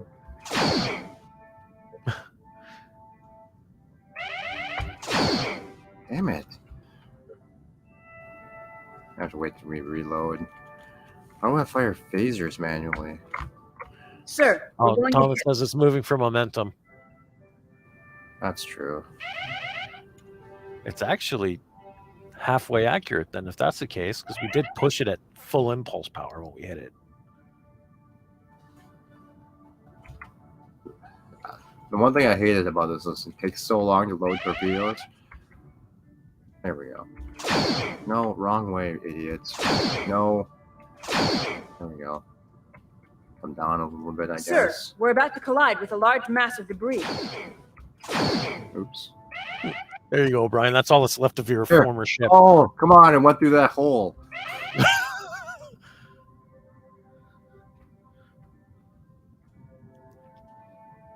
Maybe you can't hit these things. It's like it's just next to impossible to aim. That alarm is really annoying. Thomas says you can turn the camera around to see the bow. How?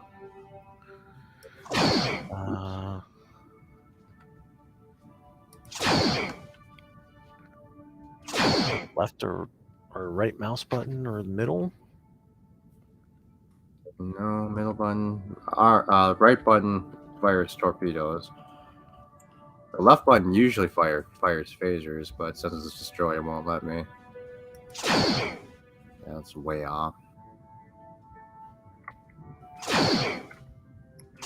Daniel says Star Trek Online is so hard to move the ships. It has a great story, but the controls for the ships are messed up. The cameras suck. The whole game is suck. They took a good concept and just completely destroyed it. Yeah. I think it was better before Cryptic took over.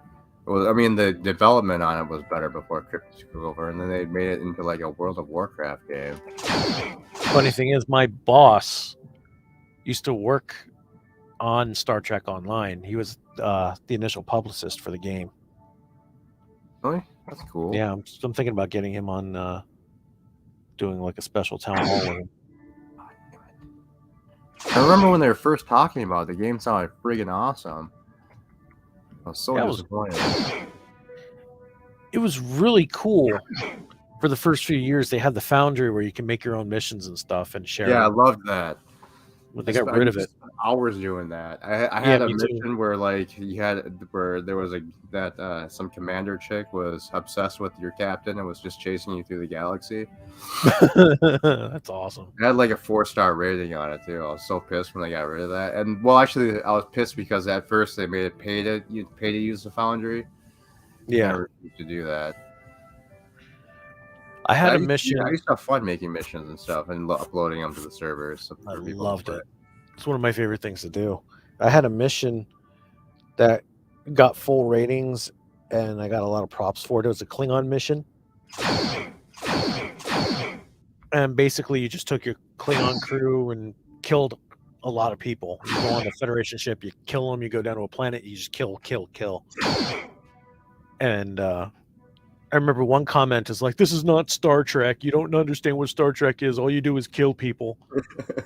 Like, dude, this is a Klingon mission. That's all they do is kill. Yeah, I remember I got some weird comments too on mine. They're like, "Why is this woman chasing him through the galaxy?" And I had some like fucked up dialogue in there too. I think the opening was like they were supposed to meet on Risa for a date or something, and then you don't show up, and so she takes revenge. You stood me up, now you die. I spent like fucking days on that stupid mission too, just setting things up, and then I was building like I spent like hours and hours building the interiors. There was a mission where there was a ground mission where you had to board her ship. I think it was the last part of the mission, and like finally kill this woman. That was awesome. Good times. I can't believe they got rid of that. That was like the best part of the game. That pissed me off. I was like, I want to make more missions. Nope. Gone. I mean, because back then I just didn't have the money to, pay for it. I would definitely probably do it now if they would let you. Yeah. That I'm disappointed with a lot of stuff that they did with this game. Now they have to completely rewrite it. I'm gonna try and see if we can like just fly around and go anywhere we want right now. Oh, we can't even set a course. It's gay. Oh, never mind. We can. No, we can't. Let me backtrack a little bit into the chat. I think Deja's talking smack. He says Cinnabon can't hit the broadside of a spaceship. Damn it, Dej.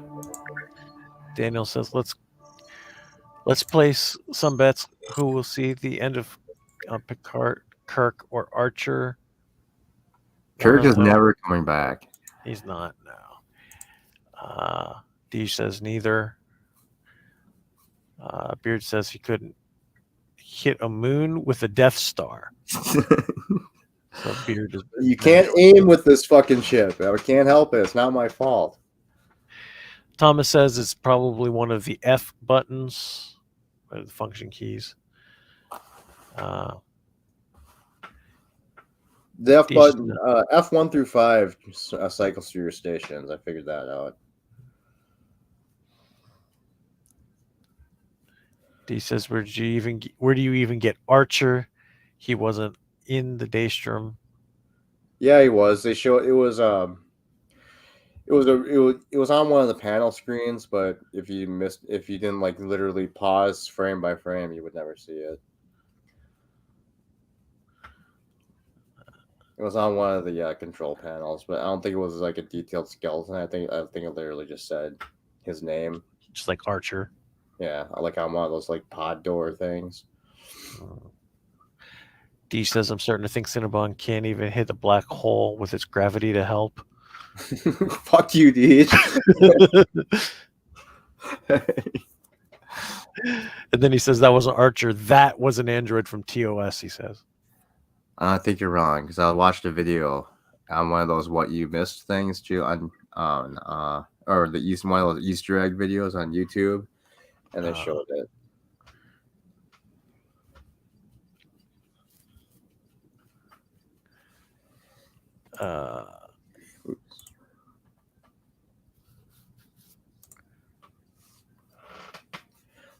Section 31 has been going around the galaxy collecting everyone's bodies and just storing them at Daystrom for some reason. There's some serious necrophilia problems in Section 31. They've been secret too long. They're into some weird shit. They're coming out of the closet. You watched your video of Trek Yards. Well, Trek Yards can kiss my butt. I don't know what one I want. Captain fully coming to the stream. Fine. I don't know. Maybe I'm wrong. I could be wrong, but I'm pretty sure a couple of videos stated that. What's his face? Trek Culture said it wasn't even there. Trek Culture said that there was no Archer. I could like be one wrong. of the things we didn't say was Archer's buddy wasn't there either. I'm not a shill. I don't just take Trek Yard's word for whatever they say.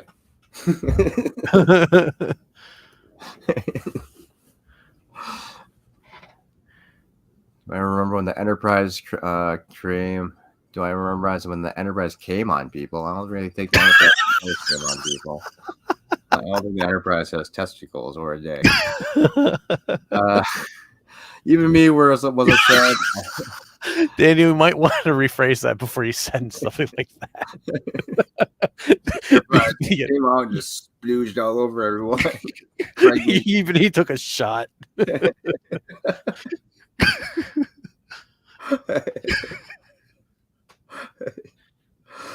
Oh no! Now I'm seeing it in my mind. Oh god! 1,000 views on the other episodes and like 2,000. I don't even know what you're talking about, Daniels. I'll let you resubmit that comment. Deej obviously does take Trek words at everything they say. You're just shilling for subs. Take that, Deej.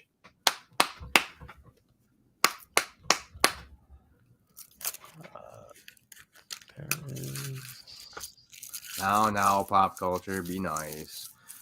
I know they constantly ask for donations. Holy shit, that's a lie. I forgot I had music in the background. Berto Prey has his nitpicks video out. I haven't watched it yet. I was too busy kicking ass and getting screwed over in Jeopardy once again. That was a show. That was a shit show. I had that stupid movie in my head. That's why I said That's why I said Enemy Mine instead of Starship Mine. I was so disappointed with myself. I was getting all happy too. I was like, "Yeah, I'm gonna play against them," and then nope, you got it wrong. I'm like, shit, no, I don't want to play. I don't mind playing, but I get annoyed when everybody bets 0 all the time at the end, so it makes it pointless to even do Final Jeopardy.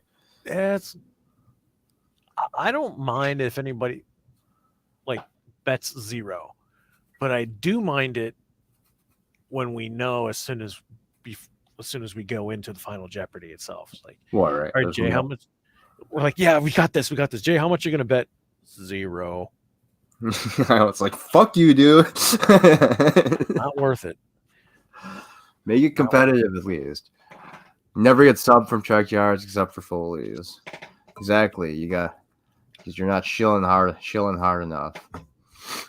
Well, if Jeff is still here, I do have an idea of what we could do for Jay. Since he can't do private chat, he can maybe get a pad and paper, or pad and pencil or whatever, turn on his camera when it's time, and then reveal his bet and his answer like normal. That could work, but the problem is he always because he's not putting it into the thing, he always has to answer first, because otherwise he technically would have extra time to answer and think about it. Let's see. Okay, I and everyone else were upset that Enterprise was not past Voyager. The amount of people who watched the first episode of Enterprise were 6,000 people, but later I'm thinking it was probably more than 6,000 people, because if only 6,000 people watched the premiere, it wouldn't have gotten past the premiere. Their views went down to 2,000. Yeah, I don't think they ever got down to 2,000 viewers. That would be the worst show in history. I think you're missing a bunch of zeros on that one. I think it was probably 6 million, then 2 million, maybe. Yeah. 6,000, 2,000. That's a YouTube video. People were complaining Enterprise is not canon. Kirk was the first captain of the Enterprise, not actually. I honestly don't care about that part because obviously Starfleet was around before Kirk, so there had to be captains. Yeah, there had to be an Enterprise. Yeah. Dude, you did tell Lord Reloaded on Twitter the other day that he was acting like a spaz. Somehow, you still have your wrench there too. You're getting as bad as LDG trying to get banned from as many channels as possible. Technically, it depends on what Enterprise, Daniel, because no matter what, Kirk wasn't even first. That's true because April was first. April was first, and depending Piper on before Kirk. Yeah, and depending on which canon you follow, determines the race of April. Yeah, no kidding. And also, and there's another canon violation because they said that the Enterprise was only 20 years old in Star Trek 3, which makes 0 sense. April and Pike, Captain, yeah. I think April, they said he had a 5-year mission, and I think they're saying Pike had like 2. 2, yeah. This is supposed to be the second 5-year mission. I think so, in the new timeline or whatever. Yeah. Archer was captain on the NX-01. That is true. Deej Odyssey, but I know what they're. Oh my god, Deej Odyssey. I know that, but that is what the fans were saying at the time. I don't really remember any fans saying that at the time. I know there was a lot of complaints of going back in time, and on some of the forums I was reading. What was the main Trek website back then? It was TrekWeb. Yeah, TrekWeb. It was the same people that did the Stargate one, I think, too.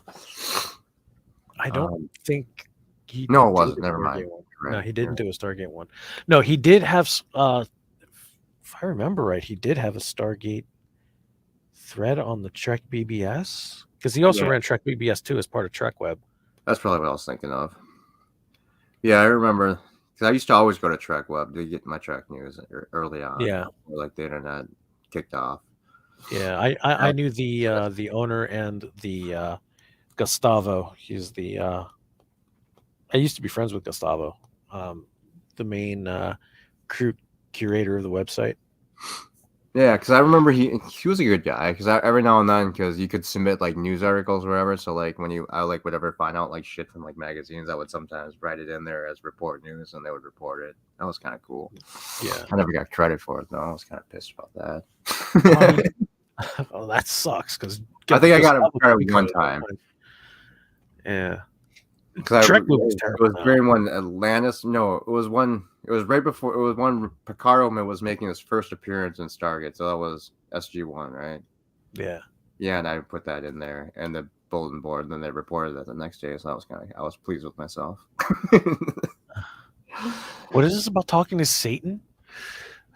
Dino says, "Who is Vedic talking to on the Shrike? I think she was talking to Satan. You can even hear the other changelings chanting "Hail Satan." I heard you say that on Salty's stream last night. I didn't hear him saying anything about Satan. And Deej responds, "She isn't talking to Satan." Laugh out loud. Or laughing my ass off. She's talking to an alien at the center of the universe, looking for a starship. The one who said he was God. That would be more believable than Satan or Nagilum or the stupid Borg theory. She's talking to John.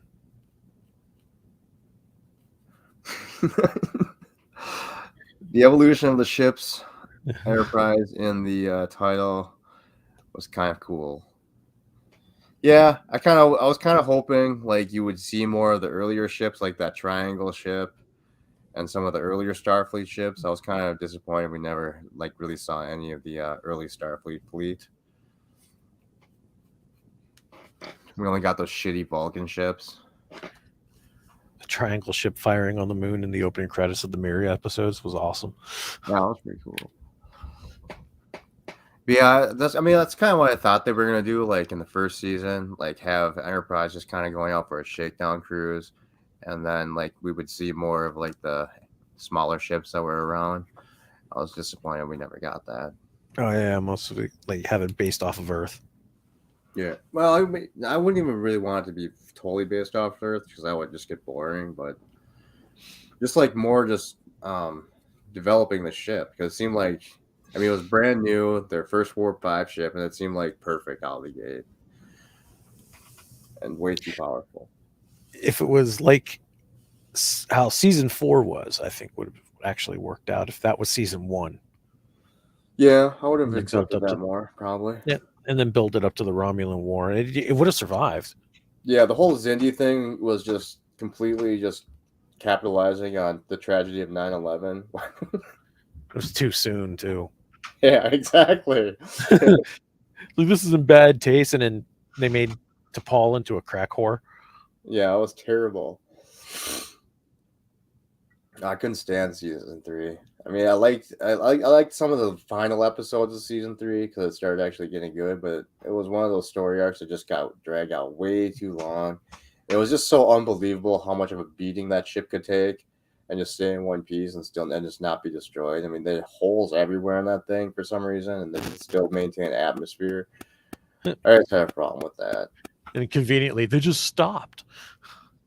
Yeah. They beat the hell out of it. Next episode, they just stop. How many times? Yeah. I don't believe that ship would be able, for that time period, would be able to take on a mission like that on its own. There's no way. Yeah. They just stretch belief a little bit too much for me. And that's why I always thought it was way too advanced. The whole polarizing hull plane, I don't know why essentially just magnetizing the hull would make any difference to weapons fire. That made zero sense to me, and it worked exactly like shields would anyway. So, I mean, just fucking call them shields. Yeah. They didn't do too good of a job in the original premise. No. I actually liked it, though, but they didn't execute it the way I probably would have executed it. Yeah. I liked it enough, but season 3 pissed me off more than seasons 1 and 2 pissed off a lot of other people. Which one? See how seasons 1 and 2 pissed off a lot of people. It didn't piss me off as much as season 3 did. Everybody's like, "Oh, season 3 is so cool," and I was just like, "Yeah, well, they turned T'Pol into a crack whore. Don't talk about T'Pol that way. She's an emotional Vulcan who got addicted to Trillium D and not crack cocaine." Somebody said that to me repeatedly. Like, dude, shut up. I know. She got addicted to rock, which is crack cocaine. It didn't make any sense either. Like, why would you start injecting yourself with it? And it's just like, what the fuck? I think they're just using it to line the hull. So instead of getting her high, she's like, "Oh, my emotions. I love emotions." I mean, that'd be literally like one of us going, "Oh my god, this sheetrock looks awesome," and just grab that stuff up and start snorting it. It's like, what the hell? But yeah, I mean, season 1 and 2 for me were just boring as fuck for one. And yeah, it's just, I don't know. I just couldn't get behind it. I guess, honestly, I was probably just too used to, because we had 3 shows in the 24th century, so I was just so used to that style of show. And then going back in time just annoyed me. Well, they did that because of Star Wars. Yeah, oh yeah, definitely. That's it. That's the only reason why we got a prequel out of it. But they opened up their own can of worms because now we have to finish that saga. Unfortunately, for better or worse, we do have to finish it. We now have they opened it up with the whole Romulan Wars thing and never touching it because they couldn't. They ran out of time. And now somewhere along the lines, it's got to be done. You know, if they didn't do that, we'd still have like a lot of fan fiction about early Starfleet. That's okay. And that's okay.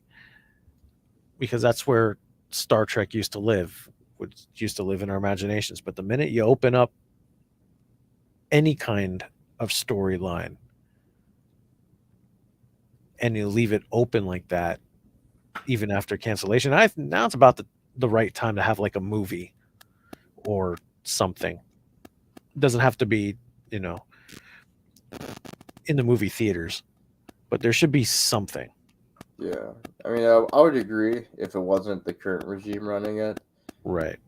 But I mean, if they brought Berman and Braga back to do an Enterprise like movie of the week or something, I'd be good with that. But I'd be good with Terry Metalis. Yeah. I mean, I can tell this is good. Picard is going to end on its feet. I'd watched maybe the first 15 minutes of 12 Monkeys, the movie. It was god awful. Absolute pile of garbage. The movie? The movie was god awful. Yeah, I wasn't a fan of that either. The TV show that Terry Metalis ran is phenomenal. I haven't seen it. I don't It's even know. awesome. What was it on? It was on Sci-Fi. Okay. But it's 4 seasons, I think 14, 15 episodes a season, except for season 4, I think was 10. I don't remember, but everything was so well thought out. All of the time travel logically matched up. And that whole show was mapped out from the first episode to the last of season 4. So everything had its place. Yeah. CBS didn't cancel Enterprise. They weren't even under CBS regime that they were still under UPN. It was Les Moonves. Yeah, that piece of shit. He It was hated under Sci-Fi. Paramount. Yeah. I had like zero interest in it. And that's why when he approved Star Trek Discovery and Brian Fuller brought forward his project, Les Moonves fired Brian Fuller, gave it to Alex Kurtzman and said, beat this dead horse, embarrass it, shut these people up. And that's why we got Discovery the way we did. Yeah, I don't think if Brian Fuller stayed, it would have been any better though, because he had some really terrible ideas too, from what I've heard, like from behind the scenes stuff. The way he would have done it, I think, would have been in the spirit of Star Trek. Not in our like finger pointing, blatantly obvious like we got. It would have pissed us off a little bit, like, oh gosh, no, these guys were definitely Trump supporters, but it sounded like he wanted to make a lot of visual changes too, though. That would have been like dumb. Yeah. So wasn't the Klingon redesign part of Fuller's stuff? Yes. Yeah, that's terrible. Yes. I don't know what the hell he was thinking. That first episode, the first 2 episodes of Discovery, Vulcan Hello and Battle at Binary Stars, those were all Brian Fuller. Right. Those were the only 2 good episodes of Star Trek Discovery, because it served its purpose for the bait and switch. That was the bait. They were good. Yeah, I'll say that, because I remember watching those first 2 episodes and thinking, hey, I liked it. This is not that bad. I was annoyed that it was a bridge window, but then I was thinking, okay, fine. It's just an extension of what J.J. Abrams was doing, so I could understand that. Yeah, the bridge being on the bottom of the ship actually was a kind of a cool concept to me, too. Mm-hmm. I really liked how that was all set up. And then from episode 3 all the way through to what we're at now, just took a dump right all over Star Trek. It was like, God, yeah. Yeah, because I remember I was watching episode 1, and I was thinking, well, this might be not terrible. I was thinking, because in my head it was just essentially a prequel from in the JJ universe because of the the visual style change. Yeah. And then that kind of worked for me. But then there was always, it's in the Prime universe, blah blah blah. It's like, all right, this is terrible. Episode 3 was all right. We finally got to see Discovery, finally got to see Burnham on the ship. Mm-hmm. And the idea of Lorca, and then showing her all about the mystery box at the time, which is the Spore Drive. And we saw Starbase 11 from TOS in it, and I thought, okay, all right, this is not too bad. It's worse than episodes 1 and 2, but it's all right. And then the shit hit the fan. Yeah, real fast. It turned me off quickly. I gave it 3 episodes, and then it's just like, what is this filth that I'm watching? I tried so hard to like, see past my own biases during all of season 1. I just couldn't do it. And then I watched probably half of season 2 before that's when I gave up on the shows. See, Daniel says, OMG, I am reading on Trek movie that Terry Matalas is saying. Terry Matalas explains the quote-unquote return of James T. Kirk on Star Trek Picard. Kirk's body is ready for a return, but not on Picard. Huh?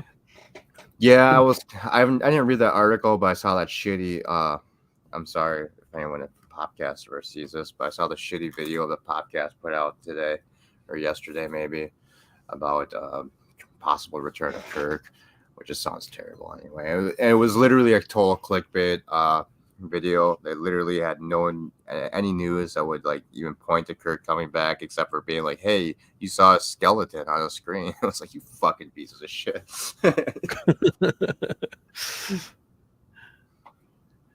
Terry Matalas. I know those guys have they actually do have insider info, so I was kind of interested if they actually heard anything about it. And no, it was complete clickbait bullshit. They've seen the whole series, so I don't think they would. I mean, yeah, it's definitely clickbait because they've seen the whole thing. They know whether or not he's coming back. Right, and that's why I was kind of seeing if they were going to give a spoiler about it, and then no. Yeah, no.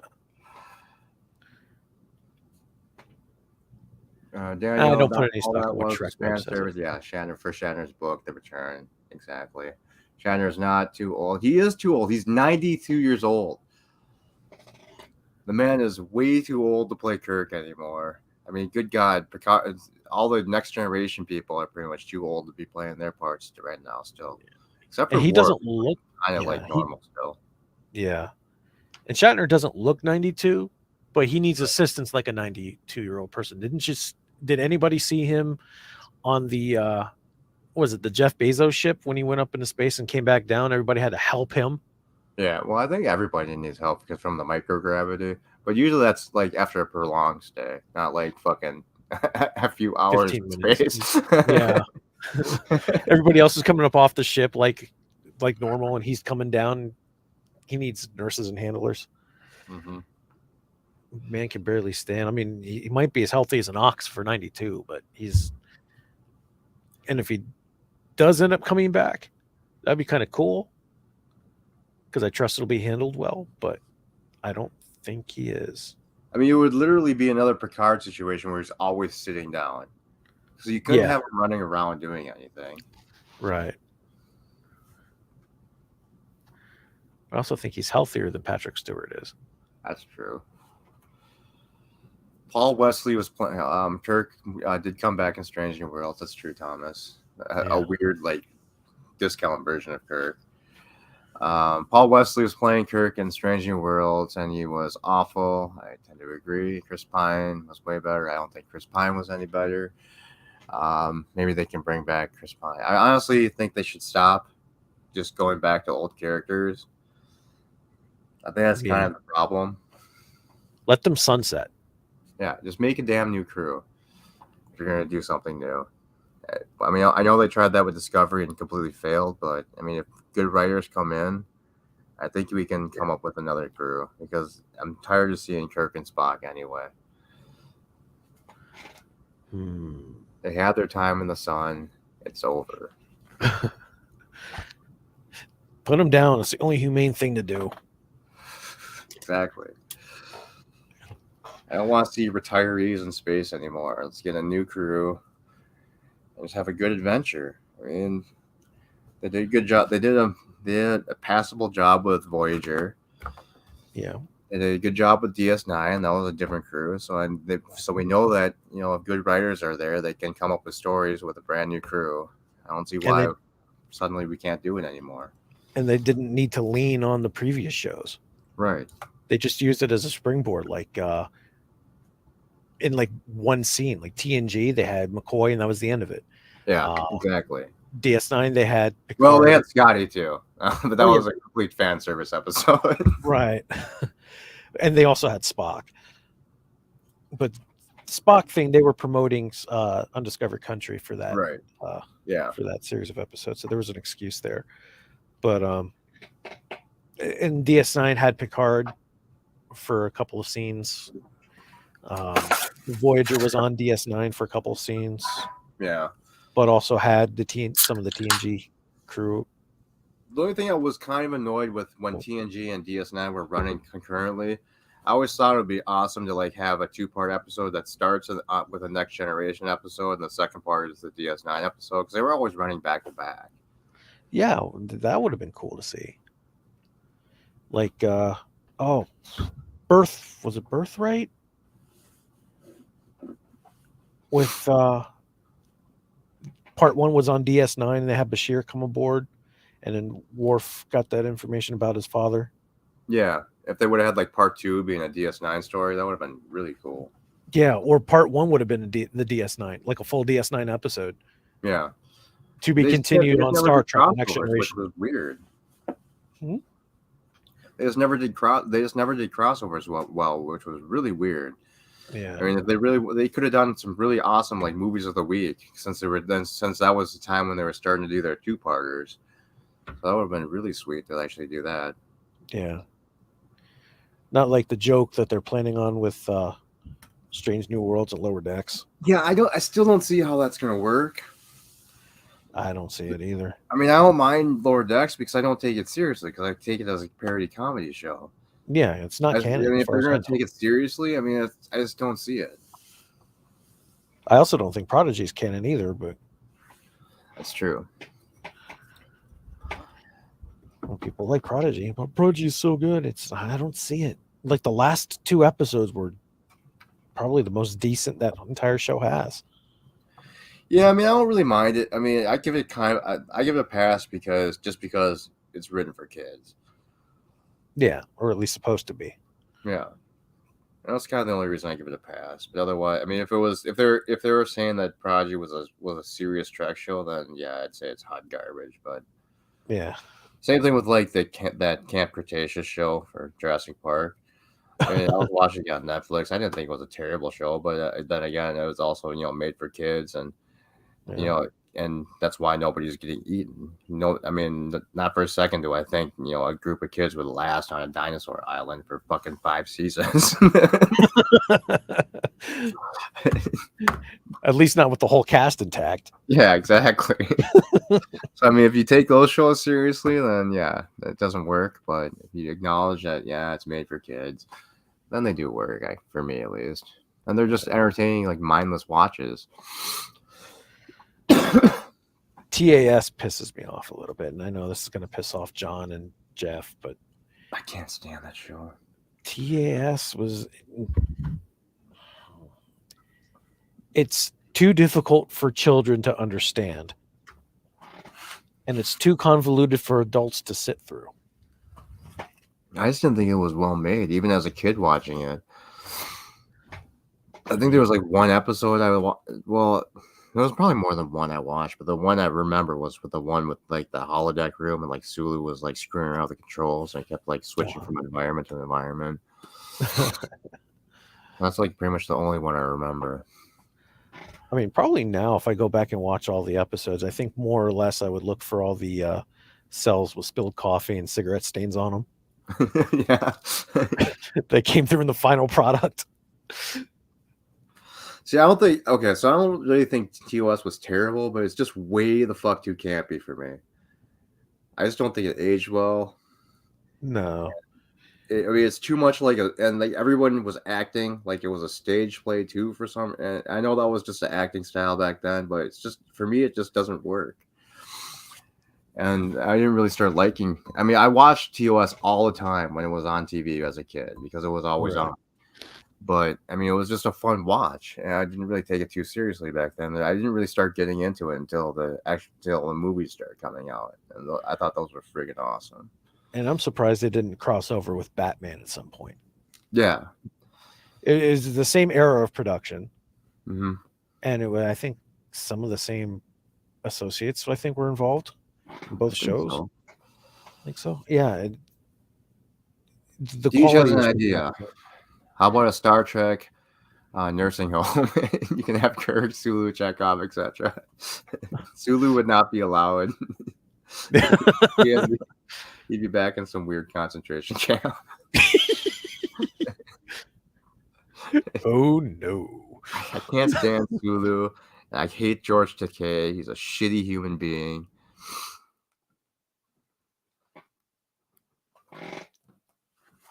Oh, so no, Yes. the less Sulu, the better. That's For great me. about it. Yeah, I got into it with one of our friends on Discord some time ago, talking about separating the character from the actor. I used to be able to do that. Yeah, and I was a little bit more forgiving of some people. But today, like if this was the 90s or the early 2000s, maybe I could look at the other way and say, okay, so George Takei is not, or Sulu is not George Takei, and I can enjoy watching Sulu right on Star Trek because he's not obviously the anti-Semitic, anti-straight person that he is. Nope. But and it's unfortunately, really just social media that's done that. And because we constantly see them running their mouths saying the stupidest shit. Exactly. And in the 90s, at least we were insulated from that because they didn't have so much access to the fans, which is probably a good thing. Yeah. I mean, for some, it's nice because they're actually cool to talk to. But most of these guys are just complete woke retards. I don't need to hear their opinions on fucking social issues nonstop. I don't need to hear about them talking about fucking environmental issues nonstop. I don't care about your politics. Right. Care about, and we want to appreciate their craft, Yeah. not the crap that they're spewing from their gums. Like when I saw Tim Russ this week on Picard, obviously I was like, oh, this is so awesome. It's freaking Tuvok. But instead I'm like, it's freaking Tim Russ. Yeah. I don't want to have to think about that. I had respect for Tim Russ until I started getting his tweets in my Twitter feed. Yeah, I've never really read his tweets. So I don't really know how crazy he is. I know he was for a while. He was kind of a dick, but I thought he was getting better though. Yeah, he's a nut job. Yeah, Jerry I'm Ryan. about that. Jerry Ryan too. I'm so sure outside of her politics, she's an absolute sweetheart, but her politics are just off the chain crazy. I think she's just bitter about her divorce from, because didn't she marry some politician back in the Voyager days? She was banging Brennan Braga. So if she divorced, it was because of that. Yeah. And that's why Robert Beltran, besides the fact that he was running his mouth, but he was running his mouth for good reasons that everybody else was ignoring. Because they used his character so shitty in the show. Yeah. No, that's because he was once they found out that he was bringing on Brennan Braga's girlfriend. Yeah. He was pissed, and rightfully so. I mean, I liked the 7 to 9 character in the beginning, but then I can see everyone's complaint where it literally became the 7 to 9 Doctor show. Yeah. And that just got really irritating after a while. Like they had an original plan that I heard about from around season 5 or season 6, where they were actually going to have Voyager go home. Yeah.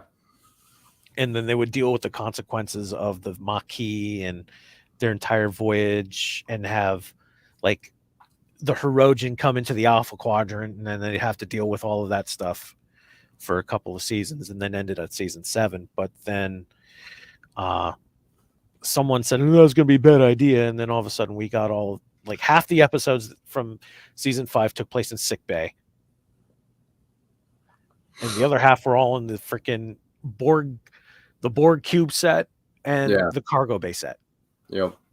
Or astrometrics. Yeah. Yeah, it just got to be way too much Jerry Ryan. And it seemed like all the other characters just got forgotten about, which I felt bad for them. I wanted to see more Paris. I Yeah, I like what like they did with Paris Tom and Balana. They were good pair. Yeah, And but I then think they pair them up to put them aside. yeah, Like, okay, they're doing their thing. We can keep them inside of their quarters, close the doors. We know that they're screwing. Let's go focus on the evolution of Seven some more. Like, yep. No, thank you. Enough is enough. and then they gave Chakotay a Chakotay centric episode just to shut him up. They were always terrible episodes too. Yeah. Oh my God, what was the one where like he goes to like that alien world with Seven, and they find that the aliens were on Earth that started the whole Vision Quest bullshit, like started their time. That was just terrible. It's like, oh my God, awful. The only one that I really liked was the one where the ship was split up in all those time frames. Yeah, that was a good one. That was awesome. The older Naomi Wildman, I remember, I thought was hot when I was a kid. I did not like Adult Icheb's stupid line about the bloody cider. Who gives a crap? Yeah, okay. That was terrible. It's like, and I never told Neelix where you hid that cider. It's like, okay, I got bigger things to worry about than a. I didn't really stupid understand throwaway that line. episode either. It felt like they were always stuck in the same rooms too. Yeah. It's like, what were you and just Naomi just in the astrometrics room for like 20 years, just banging? You gotta have kids running around by then, right? That was like the one plot hole of that episode. It was like, could they move around the ship or? Because we saw like when those guys got into the turbo lift, they immediately disappeared with Chakotay. Yeah. They went on the So bridge. I was like, yeah. okay, so they're stuck in these areas for like 20 years straight. Going 20 years in that same freaking turbo lift. Yeah. Going up and down. Yeah, so that was definitely one of those episodes that I liked, but definitely had plot holes everywhere. Yeah. It's just it was one of those stupid fun episodes. Yeah. The telepathic picture plane episode was also pretty fun too. Yeah, that was a good one. The alien guy was kind of hilarious. Yeah. Hurry, you're not gonna get me today. It's like a fucking space pirate.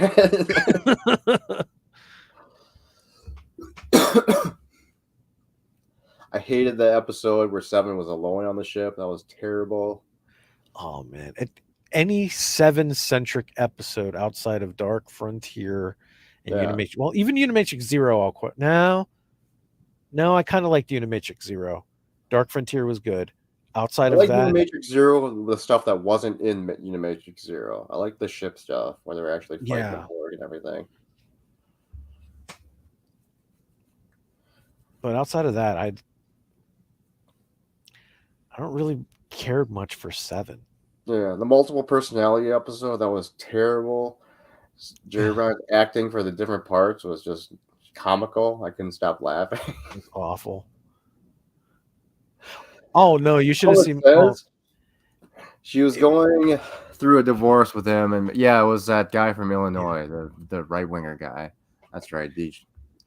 Thanks, Deej. The Tsunkatsu. I was really hardcore into wrestling. So when The Rock was on, when The Rock gave Seven the rock bottom, Yeah, I popped like a wrestling fan. Like, yeah, the rock bottom. yeah. I wasn't a fan of wrestling, but I obviously knew who The Rock was. So Yeah. unfortunately, that just completely pulled me out of the episode because I was just like, all right, it's a wrestler. It was like, this was total publicity stunt. Yeah. Oh, It was speaking just of dumb. which, I hated it because he was this in the trailer for that episode. They made it seem like he was going to be a main character for the episode. But he was there for Yeah. like 5 minutes or something. 5 minutes, gave Jerry Ryan the rock bottom, gave everybody the people's eyebrow, and left. Mm-hmm. Oh, have you seen any episodes of Young Rock? No. Okay, you should check out that one. I think the episode was Chest to Chest. I don't remember which one is of the latest season. They actually went back and explored him filming that scene in Tsukatsu. They even recast somebody who was supposed to be Jerry Ryan, but obviously not because she was flat-chested. It was hilarious, though. Voyager was I don't believe this is horrible. They Jerry killed Ryan. Tuvix and abandoned the small salamander children on a planet. Oh, no, that could be who the floating head is. One of their kids. Come back for revenge. That's Or why take out all- the Federation and all take out those my birds- father. The salamander babies are all those bird kids, the bird henchmen people. That's why they all talk with clicks. I'm going after Janeway. Hello, mother. Eastland said we need a limited run series, and Voyager should have had more damage. Yeah, that's true. I kind of wish that Voyager would have been progressively damaged along the way, and then even if they fixed the ship, they would have like changed the model to have like alien parts or something on it. Yeah. Having it become a pristine ship after every single episode was a little bit ridiculous. Well, very ridiculous. Never mind. A little more limited series conflict with worked for me too. Yeah. A little more conflict with the Maquis would have been nice. Yeah, Instead of, "You put me in the entire hallway." first season should have been all Maquis Starfleet tension. Yeah. Don't make Chakotay the first officer until like the final episode of the season. Yeah. That And would've then been you introduce then you'd introduce like the Kazon, right? And that would force the crew to yeah. They That were would the force the worst surviving space crew to people work ever. They together. couldn't find water of all things. That was the stupidest Yeah. plot point. You can make water out of thin air. So you have warp drive, but for some reason you're having trouble finding water. Fuck you guys. That made zero sense. Big Show on Enterprise was better. When was he on there? He was on it was the Augment Saga first episode. Oh, okay. Badland. I think it was called not the Badlands. Oh crap. Borderland. Sorry, it was Borderland. Oh, He had that one. he had a voice cameo as the controller operator when they were transmitting instructions for Enterprise to enter orbit, and then he was one of the slavers who picked up and shaking. Oh, he was baby the one that was T'Pol. like choking, like or holding up T'Pol, right? Yeah, he was shaking baby T'Pol. Yeah. Not even my third wife got this much. Like, shut up, dude. I just remember how comical it was, how tiny she looked. It's like, oh my She's god. shaking all like. Yeah, the big Orion T'Pol was taken sold as slave. That's right. I remember that She- now. Yeah. The big slaver, he also got kicked in the nuts by T'Pol, if I'm not mistaken. Yeah. And she goes, "I'm not for sale," and beams out like she's some sort of hero. Like, shut up, T'Pol. There's coffee in that nebula. There sure is, Deej. Daniel said they will never make Star Trek 4 in the Kelvin universe, so I say they're bringing in Chris Pine plus Picard. I think he's way too expensive for a television series, so I don't think that'll ever happen. He would be open for it at the right price, but I guarantee he would be open for it. Even said, Well, I'm sure anybody would he for said the so right 1,000 price. times over, but yeah, Picard was, or Yeah, Patrick exactly. Stewart. Well, they fucking backed a Brinks truck up to this place. Please come back and screw up your own character. Yeah, he had way too much control, and that was the downfall of the first season. I think it was letting him make decisions. They tried to pull off the same stunt that Discovery pulled off. Yeah. Giving us the first couple of episodes were actually really good, and then it just goes immediately downhill. The only problem is this time we knew. Yeah. I had such high hopes for the first season of Picard when they were first talking about when they announced it like at Comic-Con. I thought they would actually do like a TNG reunion then. I was so pissed off that it was just going to be old man Picard with a weird ship and a weird And then then they revealed the crew or the cast is like, who the hell are these guys? Yeah, and it was, and then it was like literally no Starfleet in that entire show. Or if they were bad guys and incompetent. Yeah, it was not a good choice. Sheer fucking hubris. The whole Borg plot was just really stupid. The Giant incest space twins. flowers. Oh my god, I hated that. And then they did the same thing in season 2. They gave us they gave us 1 or 2 good episodes in the beginning, and then just went completely downhill again. That was bullshit. Season 2 suffered from Michael Chabon. He was fired before Terry Matalas took over, but most of the bulk of the season had already been produced. Yeah. And you could tell where Terry Matalas took effect in a lot of the member berries. That's true. But because they were all done well. It wasn't like season 1 where they say, oh, here's his communicator. He's going to use it to contact Raffi and get berated by Raffi. Or here's a picture of a Worf and Picard from Sins of the Father. Look at this. And remember this? This is Picard here. And now let's assassinate his character. No. Season 2 used the member berries really well. Yeah. But the story was still a load of shit. Oh, definitely. And it suffered because of the pandemic too. I think it was a mistake. They should have shut down production because they knew they couldn't make a good show. It was just ridiculous. It didn't need to be 21st century the entire freaking season. Yeah, that was a horrible choice. But that. Oh man, it just pissed me off.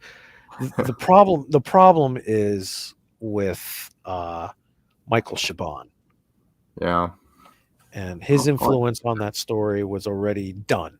Mm-hmm. His damage was done. So there was no way Terry could take the pre-existing materials and make it good. He made it tolerable, but it still was a load of shit. Yeah. And I think he knew it too. Well, I think that's why he did a major course correction for season 3. Yeah, and it was the right thing to do. Yeah, well, definitely. And he's taking all of the negative plot points from seasons 1 and 2 about, Picard being a robot and Riker having his son dead and everything else. And the way he's using it now is it's good. Yeah. It doesn't make those seasons and episodes before any good. Right. But it makes the evolution of these characters make a little bit more sense. Oh yeah. Like I've said to everybody that gives me shit about liking it. It's like I do like this season, but there are some obvious flaws in it. I won't deny that. But it's not taking away my enjoyment of it so far this year. Right. I'm a little like I said, I'm a little concerned about how slow they're going right now with the storytelling. That the last episodes are going to be rushed, are going to feel rushed because they're going to have to come to a conclusion real soon, and they keep opening up new questions that need to be answered that should have already been answered, in my opinion. Terry's taking an anime storytelling approach.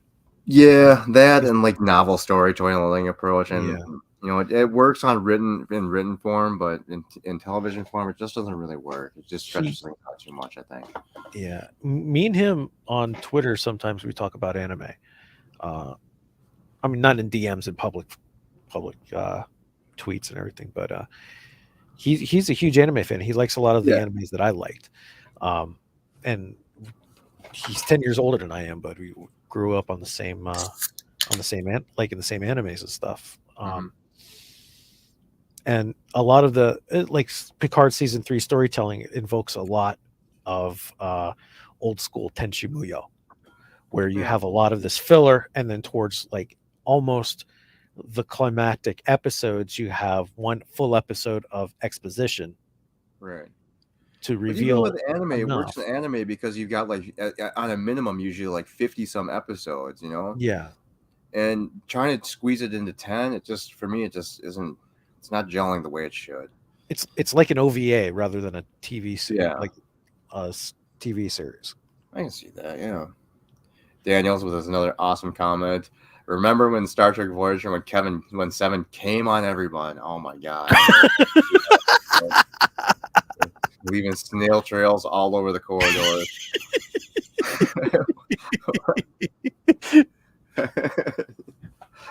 She rubbing on off, squirting in the corridors. That was an episode on the hub, apparently.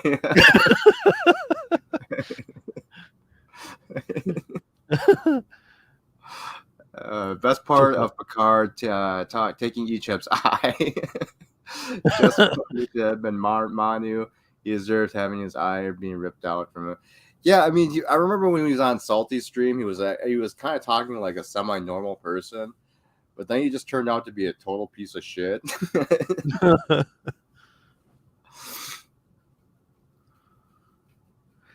I have a friend who's always complaining no that love season lost 2 for of that guy. Picard, they went to the 21st century to save money on special effects, and it was horrible.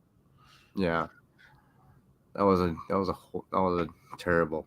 Well, it wasn't even to save money on special effects. It was to be able to film during restrictions because you only could have like 1 or 2 people on set at one time. Yeah. The bus scene, people were separated by glass, and it was nice and convenient that it was a prison bus scene. Yeah. COVID. The whole prison bus scene was just way too on the nose for an immigration message. It was like, good God, you guys. Could we please keep 21st century politics out of this? It's like everything they were doing was just so on the nose. That's the problem with New Trek. It's all on the nose. It's not supposed to be. And that's that's kind of the problem with Kurtzman. Anything Kurtzman does, it's always the government is always the main enemy. It's getting old.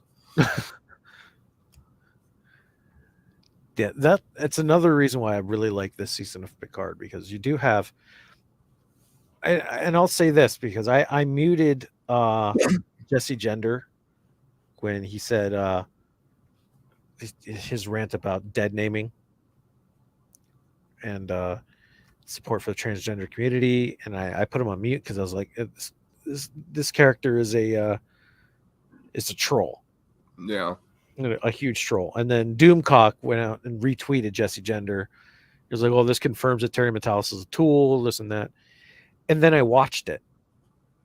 So I'm going into the pilot excited to see it, but I'm really cautious about what they're doing with it. Right. And it's not as on the nose as they made it seem to be. Not at all. I don't even see it as that stupid dead naming bullshit.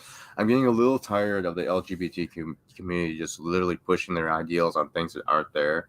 Right. And it falls right into Seven's character. Yeah. She was never comfortable with being human. Had nothing to do with the transgender thing, because she was never transgender to begin with, or dead naming. Right. So when she's being made to be addressed as Hanson, she's not comfortable with it. Yeah. Yeah, I mean, I today- get it. I mean, if that's what you want to see in it, that's fine. But I mean, trying to make it into a big deal and making it that's what it's supposed to be. I mean, it's just a little tiresome. Yeah, it's not. It is, but it's not at the same time. Yeah. And that's what really draws me to Star Trek, when it, like old school Star Trek. And this is what pisses me off when people go, "Oh, Star Trek has always been woke." Not to the extent to what we're seeing today. Exactly. And it's like, oh, there's always been diversity on Star Trek. Well, dude, it was like 90% white most of the time. So yeah, you can't really use a diversity argument. And the funny thing is, everyone points out that Code of Honor was the most racist episode because it was a black planet or whatever. But every single planet that was, a perfect paradise was literally all white people. White women, titties out. I might add. It's like, what the fuck? Angel 1 being one of them, the planet on Justice being the other one. Mm-hmm.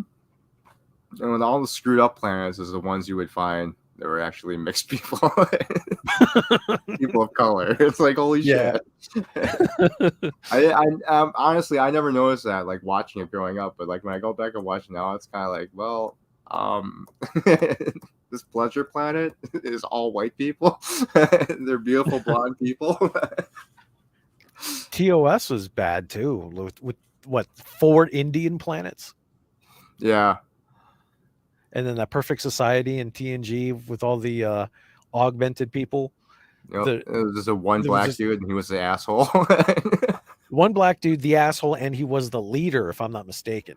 And that whole society was falling apart because something was about to destroy the dome. I think he was a security guy because that other guy was the leader. I think the white dude guy that was in love with Deanna. Oh yeah, he was the leader. Yeah, I think he was the leader. Yeah. The cage was highly diverse. Wasn't it all white people in the cage essentially?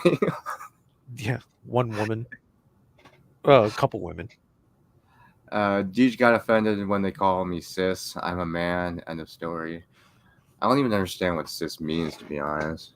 Oh, Thomas Potts says, hello, the cage was highly diverse. Yeah, that's what I was laughing at. It's like the cage was all white people. I'm not even reading. I'm looking in a different direction. I'm not really reading the chat yet. Right. So I just look up at it. Roddenberry even said it was diverse. And they had, well, actually, wait, in the cage they had that one Asian guy, but he was literally like beat down. He was in the fucking transporter room. He was like, he got never pointed at anybody, like when they were talking to him. It just looked like he just got his ass kicked like all the time. You remember his introduction to him? With the fat dude at the transporter controls, he pointed at him like, you do this now, bitch. He's just like holding that like writing tablet, just like totally dead inside. It's like, oh my god. I don't want to be here. Oh God, no. Yeah, Asian Kyle, exactly, Thomas. That was Birds he here. was clearly being beaten. Hey, Bird. Daniel says, why is Deanna Troi the sex symbol of TNG? I don't think she was the sex symbol of TNG. Yar was Denise Crosby was much hotter. Yar was hot. Yeah. I just didn't like her hairstyle. If she had like normal like long hair, I don't know. I have a thing with like chicks that like cut their hair like really short. I kind of like the short hair. I kind of like short hair. That's just me though. But Denise Crosby was hot. Yeah, she had a good body. Yeah.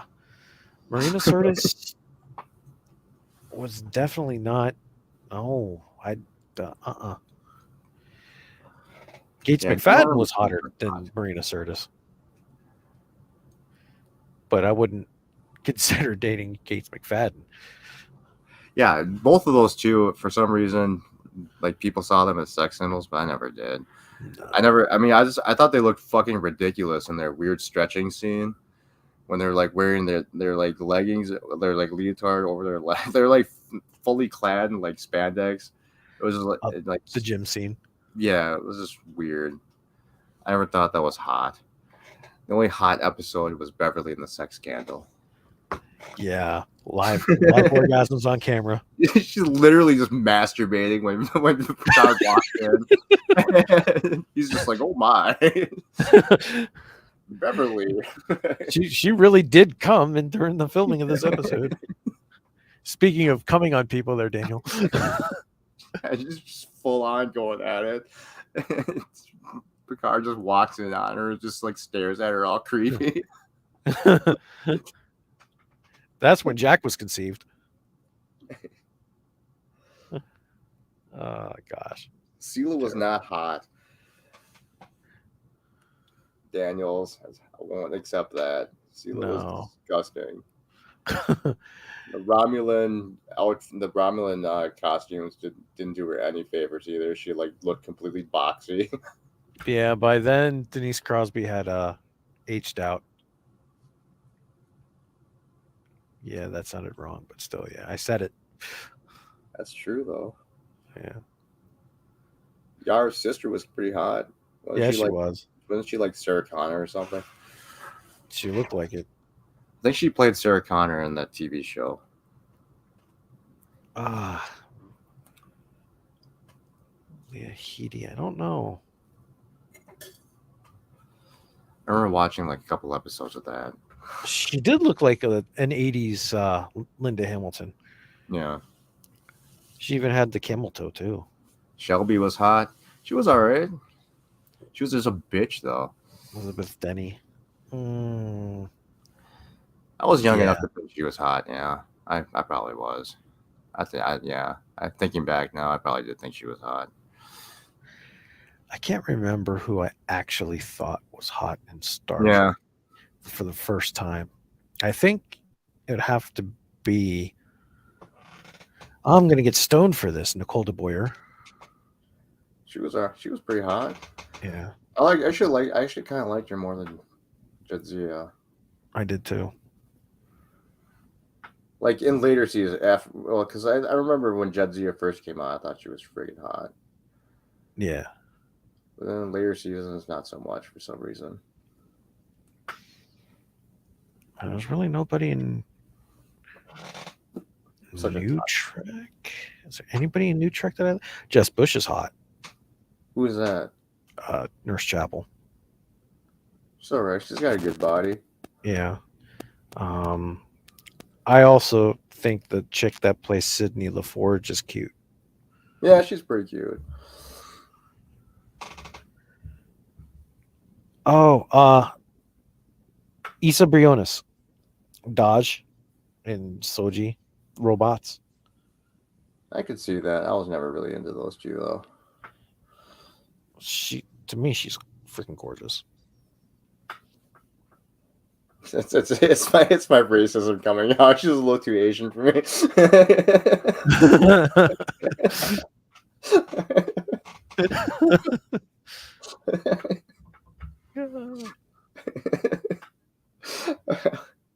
Let's see. Who left the gate open? Who left the bird out of the tweet cage? Shelby was hot. And Daniels. What about Major Kira? Do you think she was hot? I never really thought she was very hot. Daniel, no, she's not. LeVar Burton's actual daughter plays Alandra. That's LeVar Burton's daughter. The girl that plays Sydney LaForge is Ashley Chestnut something, Ashley Smith Chestnut or something like that. Right. Deej says Esri was way better. I agree. Yeah. Deej says, yeah, she was hot. I'm assuming he's referring to Esri unless he was talking about one of the other women we were talking about. The girl, Daniel says the girl who portrayed. You already read that one. Yeah. And Mirror Universe Kira was hot. Yeah, the leather outfit that was pretty hot. Now there's your LGBT references right there. Exactly. With just the All over attendant. that. Oh yeah. Dodge. Dodge, DAJ. Oh yeah. Yeah, it's my prejudice against Trek Asians. I'm sorry. It's getting in the way. I knew she was going to be a failure. I think the failure is in some of these characters' names, dude. Like, you and I speak Japanese, so when I heard the name Soji, yeah, I had to laugh my ass off. Like, that's true. Who the hell names somebody Cleanup? And don't get me started on Farouk. It's the same thing with like people that get like weird kanji tattoos and they don't understand what they mean, and half the time they don't mean what they actually mean. Yeah, because they're just going by the phonetic part, but not by the actual character meanings. Right. It's Saru. Like, I remember laughing so hard when I heard this character's name. Like, yeah, they named this guy Monkey. Sorry. Yeah. They have any idea what they're saying? They don't. Oh, The redhead from the cage, says Bird. I don't think I remember her. I do. I think her name was Holt, right? The character's name was Holt. She was the other Helms person, right? But she was the yeoman. Oh, was she? Yeah, she was the yeoman Holt, and she was taken with number 1 and thrown in the cage with Pike and what's her face. That's right. Yeah, she was all right. Now you have 3 to choose from. Yeah, for a 50s chick, I'd go for that. Yeah. Yeah. Or 60s chick. Sorry, I always like put TOS a decade before it was for some reason. They were lucky. I had to do a lot of cleanup from Soji. That's terrible, dude. Jesus Christ. He had to Soji his Soji.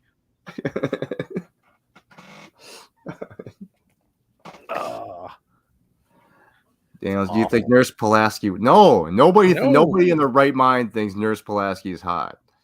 Maybe in the 60s when she was on TOS, she was meh. Yeah, she was all right in the 60s. But good God. I mean, she was not now. Not TOS. TOS. Not I don't have a grandma fetish.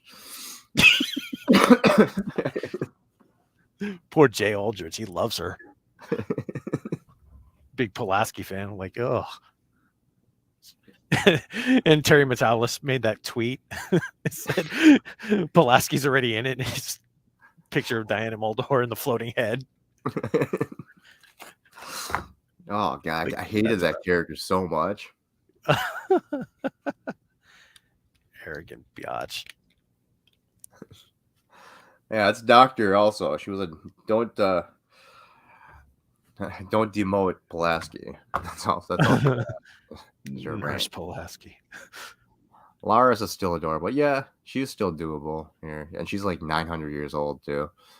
Yeah, that's amazing.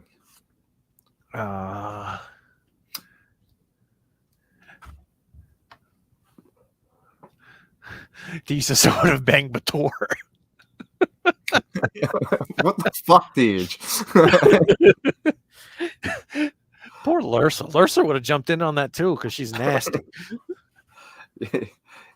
She would like literally chop your nuts off with her snaggle teeth. Yeah. Saw you in half. Riker would have taken them both.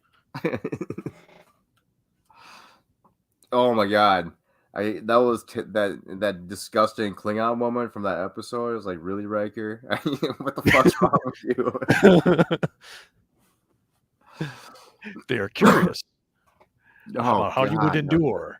Like, endure pick the what? ugliest woman possible to be that Klingon woman. It was like, Jesus Christ. I may be back for you.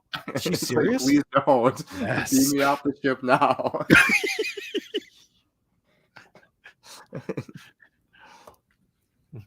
Riker, you have no honor. Yes, I do. Right out the airlock. Riker would bang anything. Yeah. Yeah, Holt number 1 and what's her face. We're all lucky that it was Pike inside the cage with him and not Riker, because Riker would be like, "Why do I have to choose? I'll just take them all now."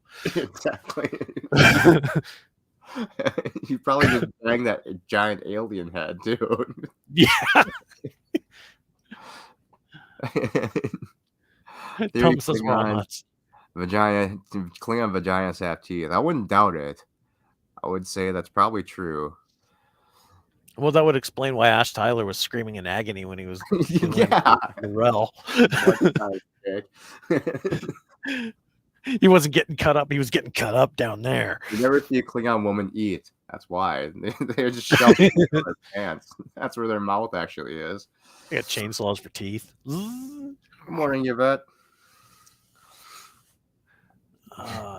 Hey, Yvette. We are nuts, Thomas. I'm sorry. We're toxic males. I'm sorry. That's right. I'm about to be a toxic male that has to go take a shower and go food shopping, though, because it's coming up on 5 p.m. out here. Yeah. It's a little late here. Holy shit, it's already 2 in the morning. So we got to do this more often, man. Yeah, I'm going to try and do more late night streams and whatnot. I miss just hanging out and having fun. I like going to other people's streams when they have open lines, but sometimes they're just way too strict, and I just don't feel like I'm free to just like have fun and talk about whatever the hell I want to. Yeah. So you and I have never been on a stream like this before. So yeah, I mean, I used to do this all the time, like during the COVID years, but then shit just started going wrong. I had to stop for a while, but things are getting better now. So I'm not feeling so depressed all the time. Heard. Oh. I had to unplug. I think I was just online too much too. Yeah, I hear ya. Might start streaming again too, just like sporadically. Yeah, not sure. It's fun a couple times a week, but for a while there, I was doing like every fucking night and like going for like fucking 6 hours. Well, not even every night. I was mainly doing it during the daytime. I think. Yeah, you know, we were like streaming because I used to stream before Bird did his stream.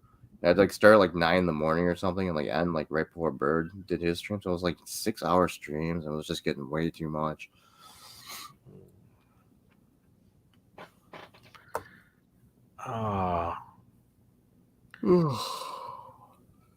See, what about Kalar, Warp's wife, and Alexander's mom? Never married Kalar. That's true. I won't take the oath with you. I want to bang as many dudes as I please. That's pretty much what she said. Worf was just way too clingy, too. I wouldn't want to marry him either.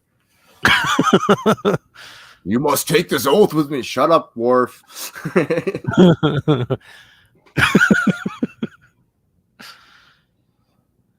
God, could you imagine if you were dating some chick and the minute you had sex, you're like, you must marry me now? I'd be like, no. No. God, no.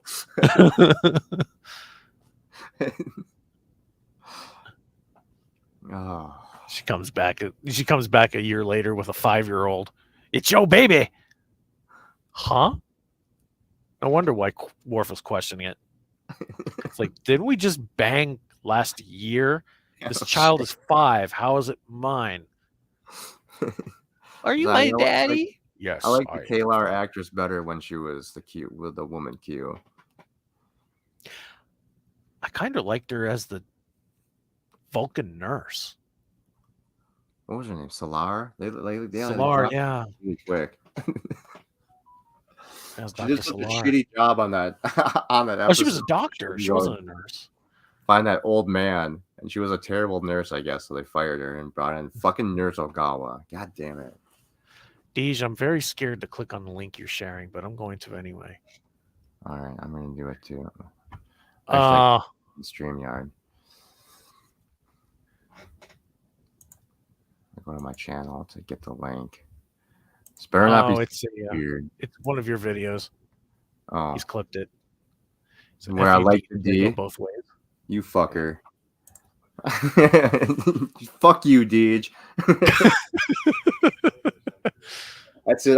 I'm seriously going to every one of your streams now just to find weird shit to clip from you. You've declared war. You've thrown the gauntlet down. I'm picking it up. So now every time you say something weird, I'm going to turn it into some weird video. Oh, no, this is wrong. There's a video from Candace Owens where she's got this big shit-eating grin on her face, and it says Reese Witherspoon is getting divorced. She's all happy about it. I find pleasure in other people's pain too, which is going to happen awesome. when Deej says something weird next time.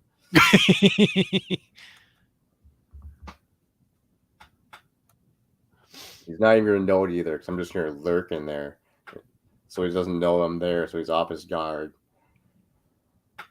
I'm going to have like a fucking 5-hour montage of just weird Deej sayings.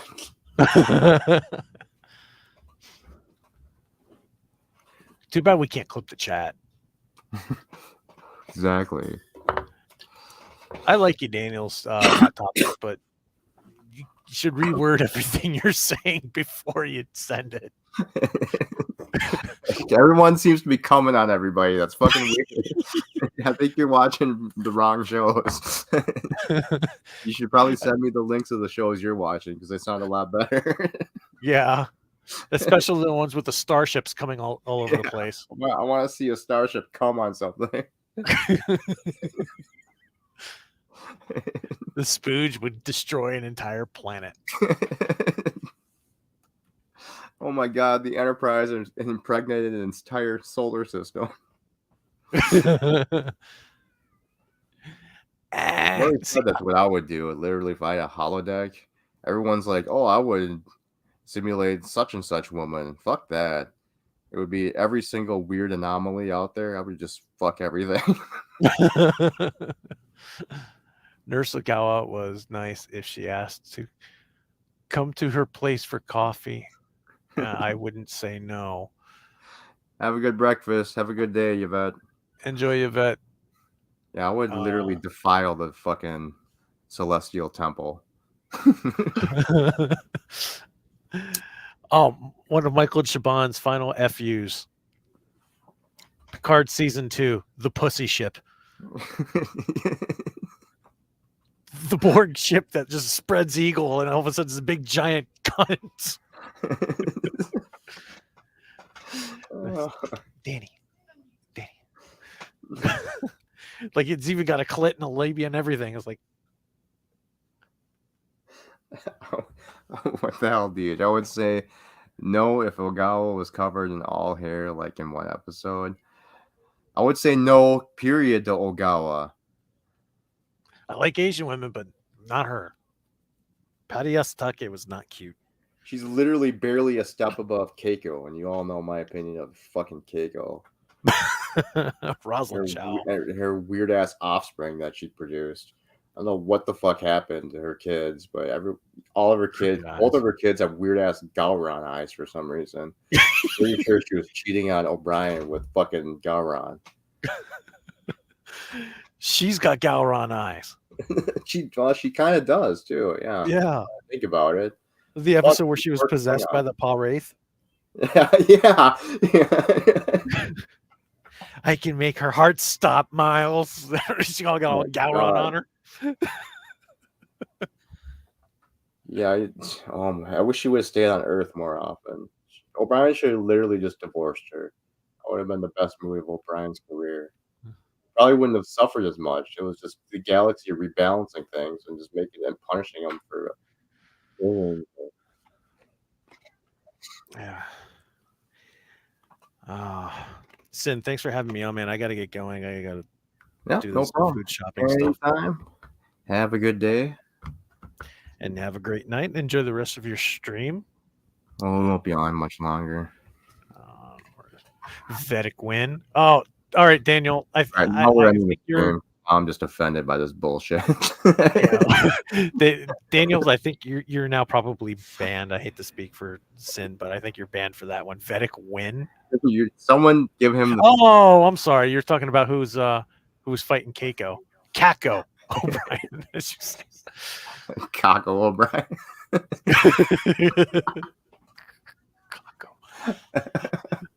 Kako. That's an actual girl's name too. Kako. Kako. Yeah. I actually knew a girl named Kako. All the weird names that are out here, they just sound so funny. Oh, I know. Oh, all right. All right, Sin. Have a good one, my friend. I'll catch you on the next, whenever you're streaming again. I'll definitely be there. Sounds good. Have a good night, man. You too. Later. Take it easy. Cockful. Oh, Deej. Fuck. What the hell, man? Daniel hated Vedic win. She pissed me off. Vedic win and Kai win was terrible. She was a total bitch. And I didn't like her character at all. Honestly, I was glad she died, and she deserved to be burned to death in the fire cave. So it was probably the best. That was probably her best scene in the entire series. All right, before we end this thing, does anyone else want to bring up any more weird shit that I need to respond to? Otherwise, we're going to probably call it a night here because I am getting tired. And I actually do need to get some work done tomorrow. Mainly, I need to get my fucking taxes done. The last month flew by, and suddenly it's damn near tax day, and I still haven't done my fucking taxes yet. And I literally just realized that the other day. So Definitely probably won't be streaming tomorrow at all, just because I need to actually do that. And then we'll probably pick things up again, probably sometime next week. I don't know if I'm going to do anything on Monday or Tuesday, but we'll definitely probably do a midweek stream like I have been doing. Probably just be a quick card stream. Kind of like just a quick lunch break thing. Those only last usually like 10-15 minutes or so. And then hopefully I'll be feeling completely better by sometimes next week, because I kind of wanted to do a drinking stream tonight and just kind of do kind of like an open lines pub thing, but I'm still kind of feeling under the weather, so I decided that probably wouldn't be the best idea, because I probably just get sick again. So we'll hold that off till probably next time. He says, no, I think we covered about it all for tonight. I think we did. I'll probably be canceled overnight, but that's okay. We had fun. Yeah, the Golden Cot possessed by a paw wraith, burned Vedic win in the fire caves. The best thing Golden Cot did the entire series also. Thomas Botts' final comment: son of a bitch, I need to write a $2 check for my state taxes. $2 check? That your state is ripping you off. You should demand a refund. The state of Pennsylvania takes too much of your money as it is. And yeah, you deserve a refund, Thomas. I think you should refile. Yeah, it's I'm not looking forward to it. I'm assuming I'm gonna be owing money this year. Money I do not have right now. So that's gonna fucking suck. All right, guys. Oh, you would have banged Goldie Cot's daughter, Deej? Which one? The first one or the second one? Or was there 3? Because there was a really young one, and that would be fucking creepy. And then there were 2 other ones, right? So we need to find out which one Deej would bang, because if it's a really young one, we're going to have to take away his wrench and give him a 5-minute timeout.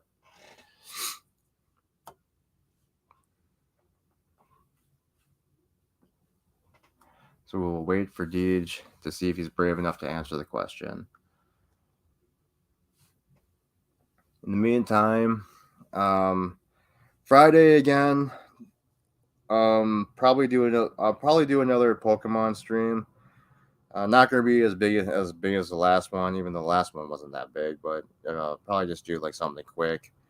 For a card stream, probably in the afternoon sometime, right after Bird goes, and then probably later in the night. I might just do an open line stream that night. Either Thursday, or I know All Salty does this thing on Friday, so I kind of try and not do anything on Friday, but I might do a gaming stream on Friday. And I just wanted to say it so I could clip. What? Yeah, see, I didn't say it the way you wanted to say it. I said Deej would bang her. So haha, you can't clip that shit. Go fuck yourself. It's my turn to say you're fucking fired. We're taking your wrench away and giving you a 5-minute timeout. Don't answer, so I keep going. It's not nice, Thomas. I need to get sleep so I don't make massive mistakes on my taxes and end up owing like millions of dollars. I can cut the Deej part off easy. I don't think so, Deej. We all know the truth. The original statements here, and I'll have to cut my own just to counter it. The war is on, and we will see who comes out on top and which bunny is the greatest bunny. All right, guys, I've run out of things to say. So yeah, we're done. I'm leaving. Have a good night, everyone. Thanks for hanging out with me tonight. And we will see you next time. Bye.